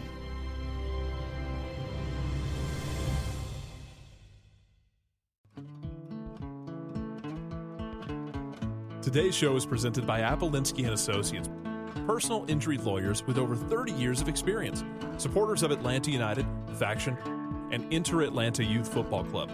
If you've been hurt in a wreck, contact Steve today at steve@aa-legal.com or call in 24/7 at 404-377-9191.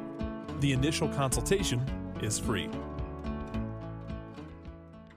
We know that every driver is different, and a one-size policy does not fit all. That's why Country Financial offers a variety of discounts, so you get the coverage you need and the savings you deserve. From good driver to good student, multi-policy to multi-car, we've got a discount to suit every driver. Call Jason Wright at 678-568-6871 today to see what you could save. On Facebook at Jason Wright Agency or by phone at 678-568-6871. Discounts vary by state. Policies issued by Country Mutual Insurance Company, Country Preferred Insurance Company, or Country Casualty Insurance Company, Bloomington, Illinois.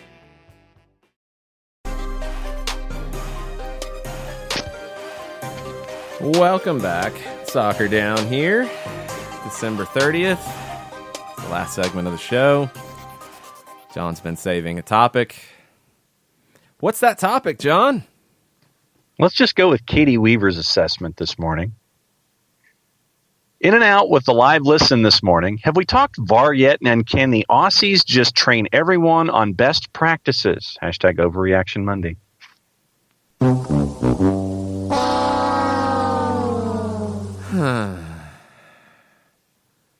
One good point about the Aussies here that I think it was MLS Ref Stats who made this on Twitter.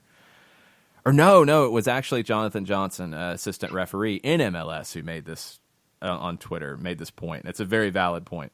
Everybody loved the clip, both clips that have come out from the A-League. The one especially with the referee talking about the decisions that were made in the match. Everybody went nuts for it, right? Like, this is the greatest thing. Yes! Did anybody actually watch the game? Did anybody care about the teams that were involved? Because that's the whole point with this. All of it is a big deal to people as they're watching a game and their team's involved, because you can watch the reactions to anything VAR related and people will be back and forth on how they think about VAR in 90 minutes. This is stupid. This is the dumbest thing I've ever seen. This is ruining the game. It's ruining the spirit of the game. I'm not coming back. Then until 5 the next minutes game. later, they get a VAR decision. This is great. Yeah, we need this to fix all the mistakes that referees make. We need to get the calls right. Yeah, this is why we do this. I mean, in a 5-minute span. It's easy to look at what Australia did and say, that's amazing, because you don't care about that league or that game or those calls, and it didn't affect you personally. So as a neutral, you look at it and you're like, yeah, that's great. We need that. Could you imagine if Baldomero Toledo gave that interview after a match involving Atlanta and LAFC, and a call is a very difficult one, and he walks you through the process and tells you how you got it. Let's say that call goes against LAFC. Well, then Atlanta United fans are going to think the interview is the greatest thing ever, and it's such a smart way to do it, and LA fans are going to want to like throw things at Baldomero Toledo. Reverse it, same thing. It's easy to think that's a great process when you don't have any dog in the fight. Keep that in mind. But let's talk about VAR. Let's talk about all the madness from the weekend and how crazy it was, because there was a lot of it. If you don't follow Dale Johnson on Twitter, Dale Johnson ESPN, he's the editor at ESPN FC. Definitely a must follow. But he does a Monday VAR thread. Yep. And you need to read it. It's important to understand why these things are the way they are. I shared a post that honestly didn't make the rounds enough when it was released by the Premier League back in early November. Yesterday, I shared it about how they get to this point. I mean, I've seen broadcasters say that they don't use the Hawkeye system in the Premier League when they announced that they did, and this whole report went into the details of it. Like, yes, they do. They use something that is different than other leagues. It is supposed to give you far more detail. It does give you far more detail, and maybe some people don't want more detail, and that's a whole other discussion. But as Dale Johnson pointed out, so last year FA Cup, Harry Kane judged to be onside from the VAR image that was shown. This was before the Hawkeye system. This was before the grid, the crosshair system, the 3D crosshair system, where we turned it into Tron. X, Y, and Z axes. It's just where you drew lines. That was the way you used to do it. It's the way you do it in MLS. It's the way you do it in leagues that don't have the 3D crosshair system. Well, it's not necessarily correct either, is it? Because it depends on the position of the camera. Ask Atlanta United about the position of cameras at the Bank of California Stadium against LAFC on multiple situations, and you might get some answers that you might not want to be able to publish. You know, you might need to edit them a little bit. You might need to leave some words out. So the Hawkeye system and the crosshair system gets you away from needing the cameras to be in certain spots. It gives you incredible accuracy on offside decisions. But then what does that do? That gets you to a point that you get angry because a player is offside by the armpit hair, as I saw people want to say, and the armpit rule. Or they're offside by a toenail, or if they have a larger nose, they're going to be offside, or the rest of the things that are out there. But you wanted accuracy. You're getting accuracy. And now you don't like the accuracy. Is it 100% accurate? No, there's a margin for error. It's a very small margin for error. It's not as small, or the margin of error is not as big as you think it is when you look at it on TV, because they are thickening the lines for you to be able to see them on TV. When you're getting into the pixels in the Hawkeye system, you can't necessarily see it when they show that replay on TV. And this was a decision that was made to thicken the lines so you could see them better. That creates a lot of this. But as the offside law is written, it is black and white. This system gives you the ability to be incredibly accurate, more accurate than the naked eye would. And you're creating situations where a play is narrowly offside. Now you can call that accurately. Because the argument is not whether they're onside or offside. The system can get you to a point where you are 99% sure that it is offside. That's far better than the old days, where you had an AR looking at it and trying to judge when the pass was made, where the players are, if they're far apart, if they're onside or offside, and you saw plenty of offside decisions that were inaccurate. You saw plenty that were accurate. You saw some get it right. You saw some get it wrong. You're kind of relying on a little bit of luck. Now you get it accurate, and that's not necessarily what people want. One element of this that has, I think, been pointed out here recently, and I have to really agree with, we're okay with the absolute accuracy of goal line technology. We're not okay with the absolute accuracy of offside technology. And how different are they really? Everybody wants to point out the margin for error, and you can't use the technology for offside because there's a margin for error. It's 15 millimeters, it's 30 millimeters, it's whatever it is. You can't use it, but you can for goal line technology. Okay, whatever. You also have to factor in when you talk about law changes, and that is something that needs to be considered. I think IFAB has to consider these more aggressively than they've ever considered law changes before. But you have to factor in that it's a small number of leagues in the world that use VAR versus the rest of the world. You can't write the laws of the game purely for leagues that have VAR. Because you already get into a situation right now. Let's say you're an AR who is in El Salvador. Because you have had Salvadoran referees who have worked in CONCACAF. I believe you've had Salvadoran referees who have worked World Cups. But the league in El Salvador doesn't have VAR.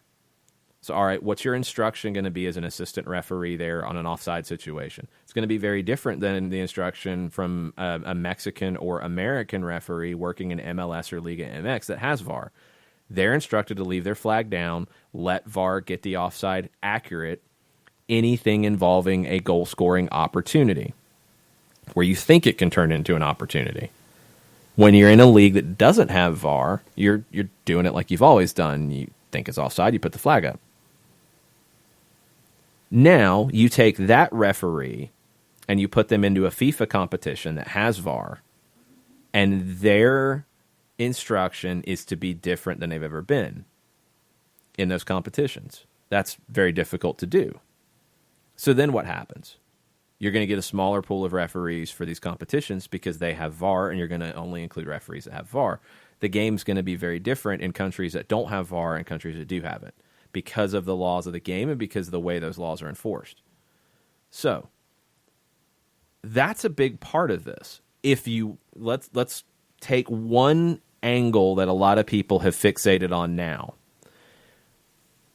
Just like what the Premier League and the Bundesliga, they did this too when it came to goalkeeper encroachment on penalties.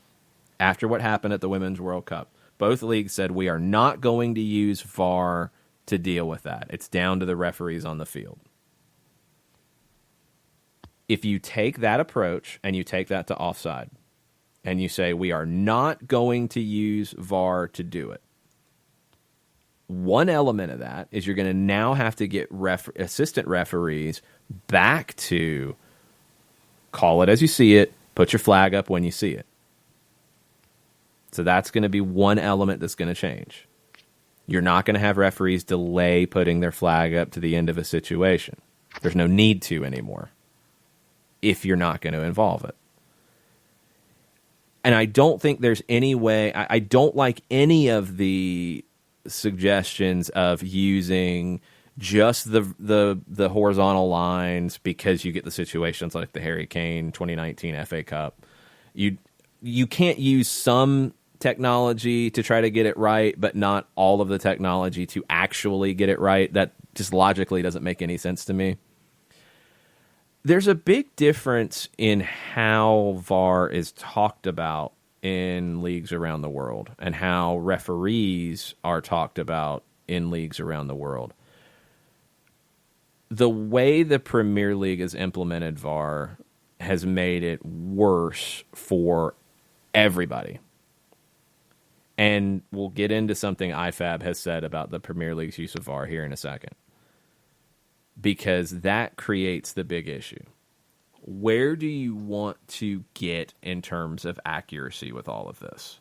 Because an IFAB spokesperson has come out and said that VAR was not intended to be used in this way for offside. Now, that's a very strong statement. They go back to clear and obvious. Now, VAR got away from clear and obvious with offside because you could get to a degree of detail that you couldn't before. If you're going to take it back to clear and obvious, that means it can still be looked at. But it's got to be clearly and obviously offside. So then that also goes back to assistant referees have to be instructed to call the game as they see it, which you get back into the same conundrum that we had when VAR was first introduced, about flags going up, plays being blown dead, and being wrong, and there's nothing you can do about it. None of this is an easy fix. That's the number one thing that has to be drilled home here. Because go back to the Women's World Cup. Multiple assistant referees put their flag up. Now, they put it up late because that gave VAR the opportunity to fix it. But at least 2, 3, maybe 4 or 5 goals that would have been disallowed in the old system were now allowed because the AR put their flag up late. It got checked. They said the AR was wrong. It's a goal. Where do we want to get to with that? Because I guarantee you, if you go to that, if you say, this is how we want it to be called, all right, it's going to be clear and obvious, but we're going to have this happen now. And you get the flip side. Right now, you're getting goals taken away for narrow margins. If you get the other side, where you have flags go up regularly, and ARs say that offside happened, and then let's say you go way back to the old system and you have plays blown dead, and then you take a look at it, because what is TV going to do? They're going to show a replay, right? That's what they've been doing for years. They're Multiple not going to stop angles. showing replays. So when they show a replay that the referee crew was wrong, what does that do? Is that good? No. We don't want that to happen. We want them to get it right. But then when you create the problem of the AR putting the flag up, whistle getting blown, then you take a replay at it, you look at it, you're like, oh, man, the AR was wrong. They got it wrong. The player's onside by a foot. It's really close, but they're onside. Is the outrage going to be there on that? I don't know. I don't know how you fix this 100% to please everybody. I don't think you do. But how can you make it better? I think there are elements of the law that need to be updated, and I think there are elements of VAR usage that need to be updated. It's not one magic fix for all of it. I just don't think that exists. The article in The Independent from Jack de Menezes quotes Lucas Brud, IFAB's general secretary. Clear and obvious still remains. It's an important principle. There should not be a lot of time spent to find something marginal. If something is not clear on the first sight, then it's not obvious, and it shouldn't be considered. Looking at one camera angle is one thing, but looking at 15, trying to find something that was potentially not even there, this was not the idea of the VAR principle. It should be clear and obvious, end quote. That sounds great, doesn't it? It sounds like, there you go. That's your fix, right? Okay. What happens when, because the technology is available to TV broadcasters now, and not the Hawkeye, just the fact that you can slow things down and TV broadcasters can draw lines and such. So when the crew gets it wrong because they didn't look at a second camera angle or a third camera angle, or they didn't use the technology available to them to show that a player was offside, is the outrage going to be the same? I don't know. I honestly don't know the answer. I mean, it will be for the team that didn't get the call correctly made in their favor.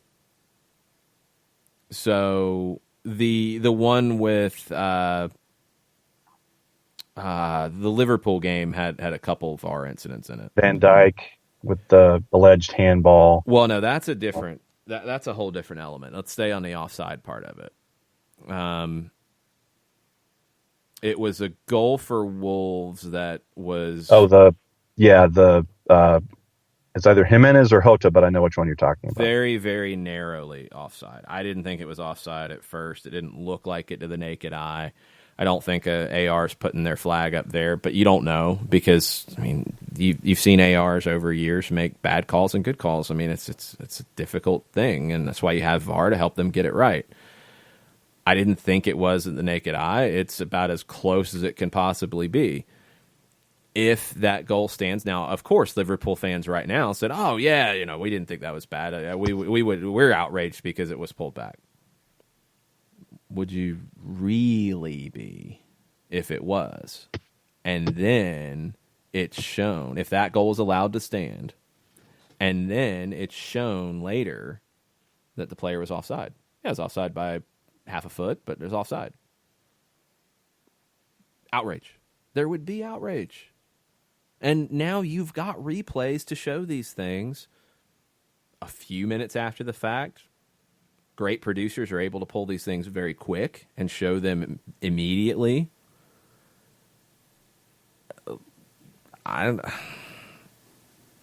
There's not an easy solution. There's not, because whichever way you go from here, you're going to create another set of problems. If you change the offside law completely just to cater to leagues that use VAR, if you go to what we've talked about, which I think should be considered as part of it, is to get back to the spirit of the idea of even is on. Because that was the whole idea, the spirit of it. The spirit. You can't define spirit, and spirit can't be defined consistently league to league to league to league. You can't have spirit in the laws of the game and have it be consistent. You can have the way things are called in a league. You can have one league have a spirit of the law, but it's very hard to do that consistently, and that's not what you want. You can't define spirit in a rule. But even is on was the spirit. Allowing goalkeepers leeway on penalties was the spirit of it. VAR doesn't care about spirit of laws. VAR cares about black and white, right and wrong. Period. So now you're in this world. You're not going to go away from it because VAR has had more benefit than it's had detriment.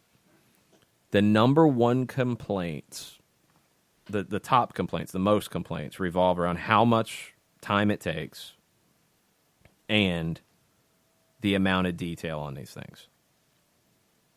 If the detail part is truly the issue, if the offside, if you don't want a player that is 6 inches offside to be offside, that needs to be written in the law. And I don't know exactly how you get there, but that has to be codified. The amount of time it takes, now that's a different conversation. You can create limits, you can create time limits, you can do different things with that. Sure. But the idea that I think has been an easy one for a lot of people to jump to, and Gary Lineker's done it, and others have done it, he's not the only one, to say, once again, the technology can't prove tight decisions. Then why do you accept it on goal line technology? Why is it accepted there but not accepted here? I know it's different. I know you've got different things. Everything has a margin of error. Anything you deal with like this has a margin of error. But why is it so accepted as the gospel here, but it's not on this side of it? I don't think you see the same pushback on these situations in other leagues. Now, other leagues are not using VAR in quite the same amount of detail on offside. Is it that? Is that the fix? Is it going back to just drawing the vertical lines, even though you're going to be wrong sometimes? You're flat out going to be incorrect sometimes. But what that vertical line gets you back to is where the feet are positioned for the most part, right? It gets you away from the head leaning or the dreaded armpit that people want to get really riled up about. It's more about the feet. Maybe that's how you do it. I don't know. IFAB's got to do something, and they've got to look at this when they meet next, and they've got to consider updating the laws of the game and the protocols for VAR, and everybody needs to take what is happening in the Premier League, but also with what is happening in other leagues, because you're not getting as many issues in other leagues that are using it. You need to consider all of it and make it better. This is going to be a process, and it's going to take time. And as more technology becomes available, you're going to have more elements that you can bring into it, and you have to decide what you want to bring in and what you don't, and how you want to manage it. But it's going to be a process. This is not going to happen overnight. And that was why I held this into the last block of the show. It sucks. It sucks to consistently talk about VAR. We don't talk about it this much in MLS. I don't think they talk about it this much in Mexico. I don't think they talk about it this much in Germany or Italy or Spain. Nope. But it has been everything when it comes to the Premier League this season. And it's the first season for it, and you knew it was going to happen. The implementation is a huge element to it. I'm a little surprised about IFAB, and maybe there are more quotes from Lucas Brudd. I'm a little surprised that they zeroed in on the technology side of this and just that, and not talk about using the pitch side monitor, because that's the biggest issue I have with the Premier League and their implementation. But they don't go to it. Well, they're instructed not to go to it. It's not just they say they're not going to go to it. Like, they're not allowed to go to it based on instruction. And that creates longer discussions. Take offside out of it, because that's a different conversation. You go to the monitor to look at an offside decision if there's interpretation about what's a ball played or what have you. But on red card decisions, on other decisions that come up to VAR, the VAR in England has to convince the referee that what they ruled on the field was incorrect. What they saw was not what they actually saw. Instead of saying what happens in other leagues, hey, you might not have seen everything here. We have a different angle for you. Go take a look at this. And you make the decision. That's quicker. It doesn't sound like it. And I think maybe the Premier League thought that, okay, well, VAR makes the decision, then it's quicker. But if you're going to leave it in the hands of the referee, they're going to be the actual one to blow the whistle. If they're not just being told what to do. And that you're kind of getting a halfway thing here with this in England, because you are, but you're not really doing it that way. And the referee can still not go with what the VAR is telling them, even though they're not going to go take a look to just get it right, or take a different look, or look at a different angle, or maybe get some information that they didn't have. It's like you're getting super accurate on offside, which, hey, accuracy is what you want with VAR, but then you're not going to get super accurate on other decisions because you don't want to look at a different angle. You're just going to let somebody lobby you about it instead of actually going to take a look and get it right.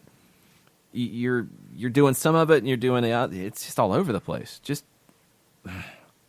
I don't know why they wanted to do it so differently. I don't know what their aversion is to the pitch side monitor.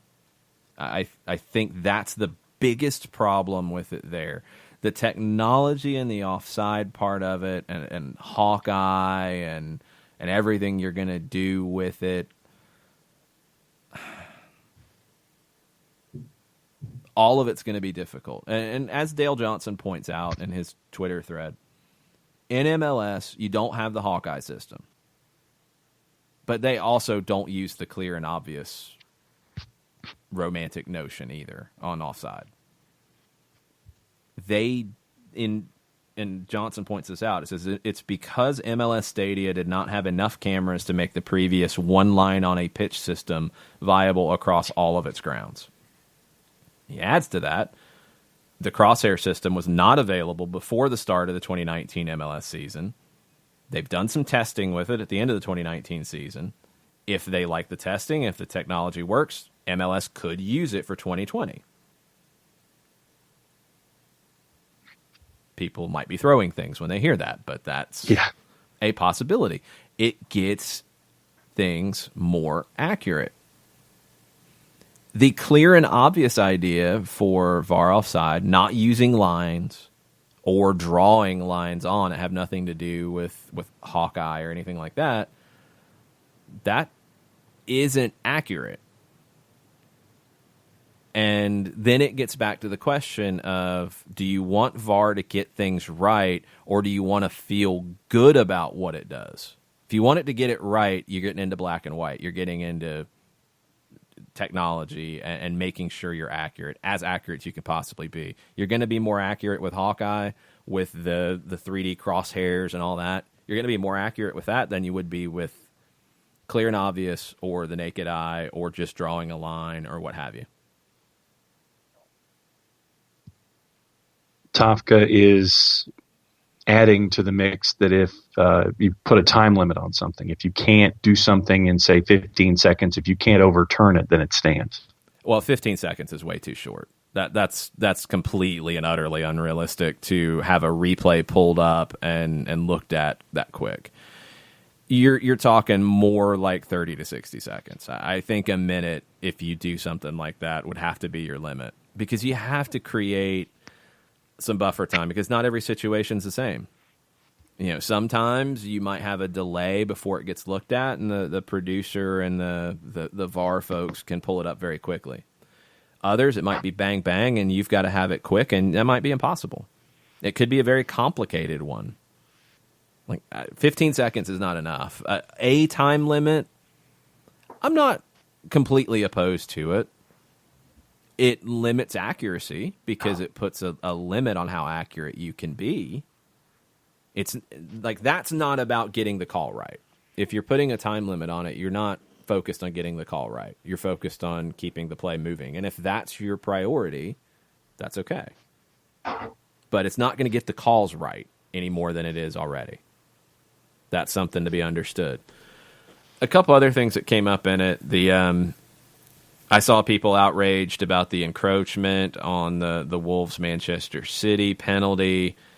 The player who encroached cleared the ball. That's just, it is what it is. Like, you're going to have that come back. What else? Premier League says that by not using the monitors, they will protect the tempo of matches by reducing time delays.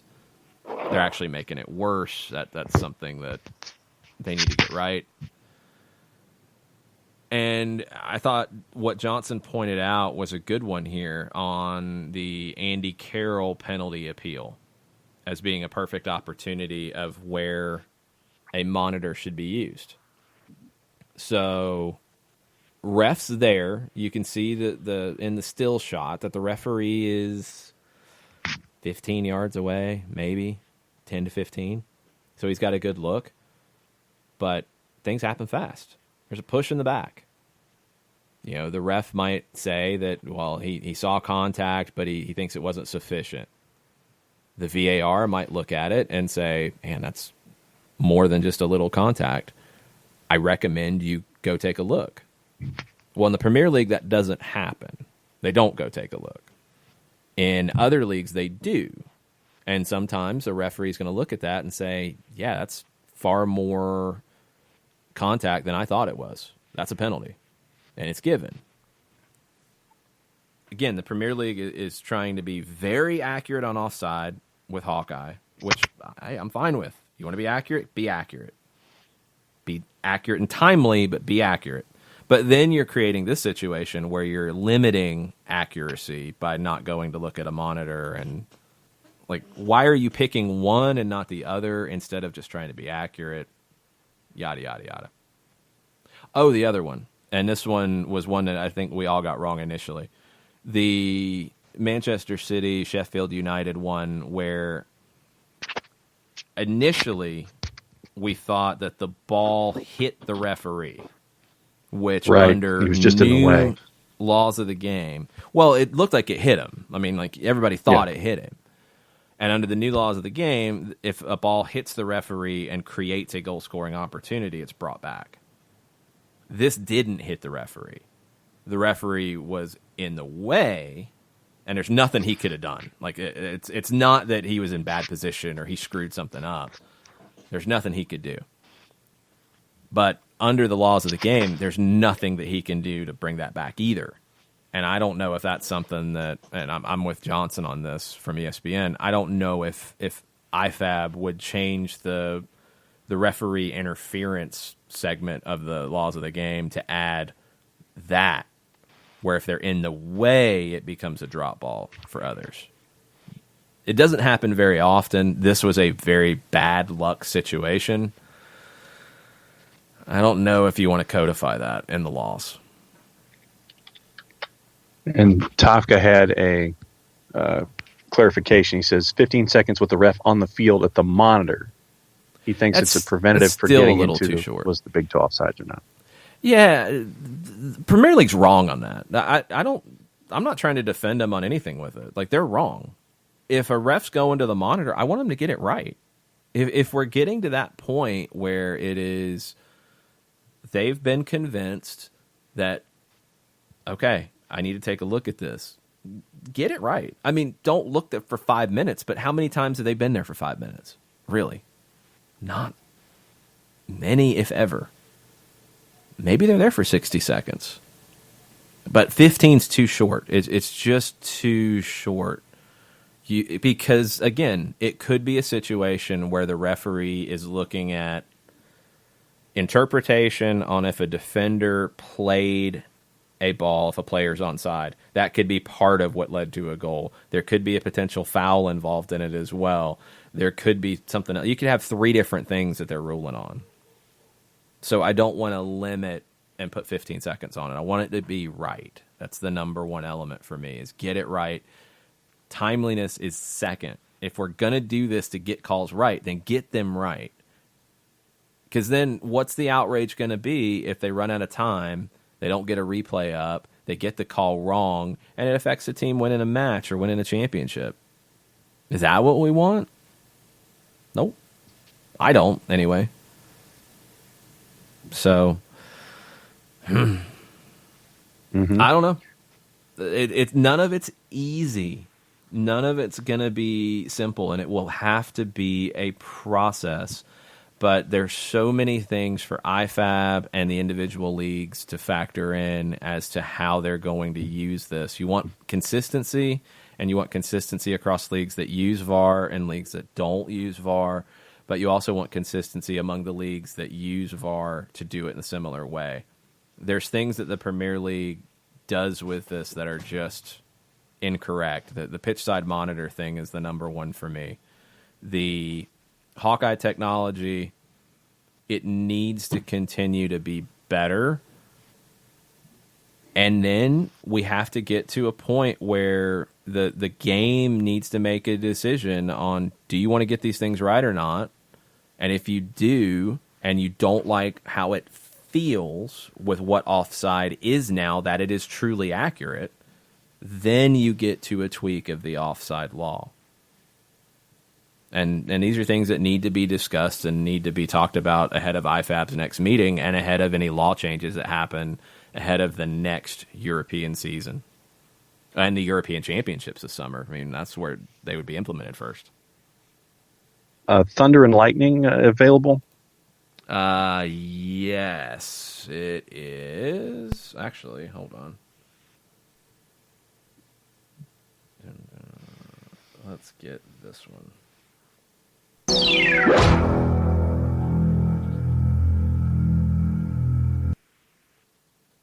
Okay. And it is a current affair for our folks at Inter Miami. Diego Alonso is official.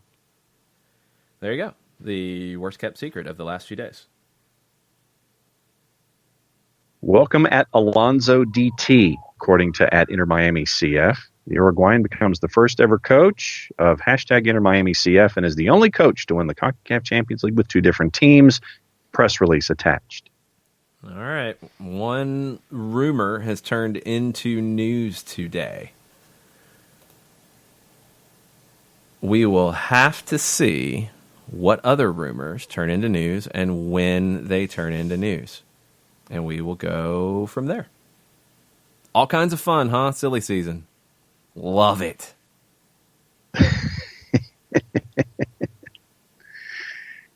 But yes, the folks at Inter Miami are quite fired up with their video presentation of Diego Alonso. Nice 20-second video montage and drop. They're fired up and ready to go, and so is he apparently. Natalie tired as well. Just blown away by some overreactions on a Monday.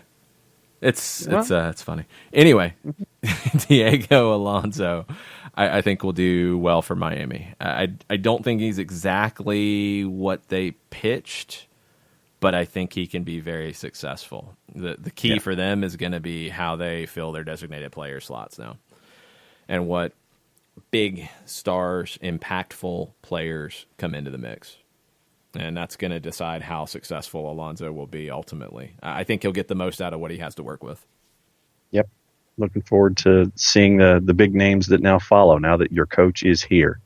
We will see, and we'll be talking about it tomorrow. We will have a recorded Soccer Over There tonight for you.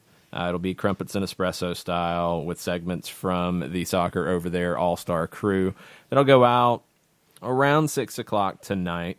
I will be back on a normal schedule with Soccer Over There starting next week, 6 o'clock live at the Brewhouse Cafe.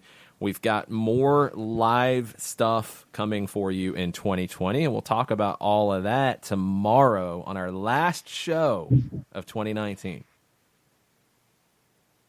And the season finale for 2019. The calendar finale. Yes, the calendar finale for soccer down here. And no, it's the season finale. There's got to be a cliffhanger, John. That's what these things did on TV back in the day. Okay, so we'll try to come up with one in the next 21 hours and 45 minutes. Will John's phone work? Will he be able to log into Skype on time for the show? Stay tuned. No, that's a perpetual cliffhanger. That's more daily news than anything else, isn't it? Ain't no cliffhanger there, sir. We'll see. We'll see what happens tomorrow morning. But we'll be back at 9. We'll be back with some Soccer Over There in a little bit. Thanks, everybody, for listening. Thanks for reacting on an Overreaction Monday. Mucho plati, y'all. Mucho plati.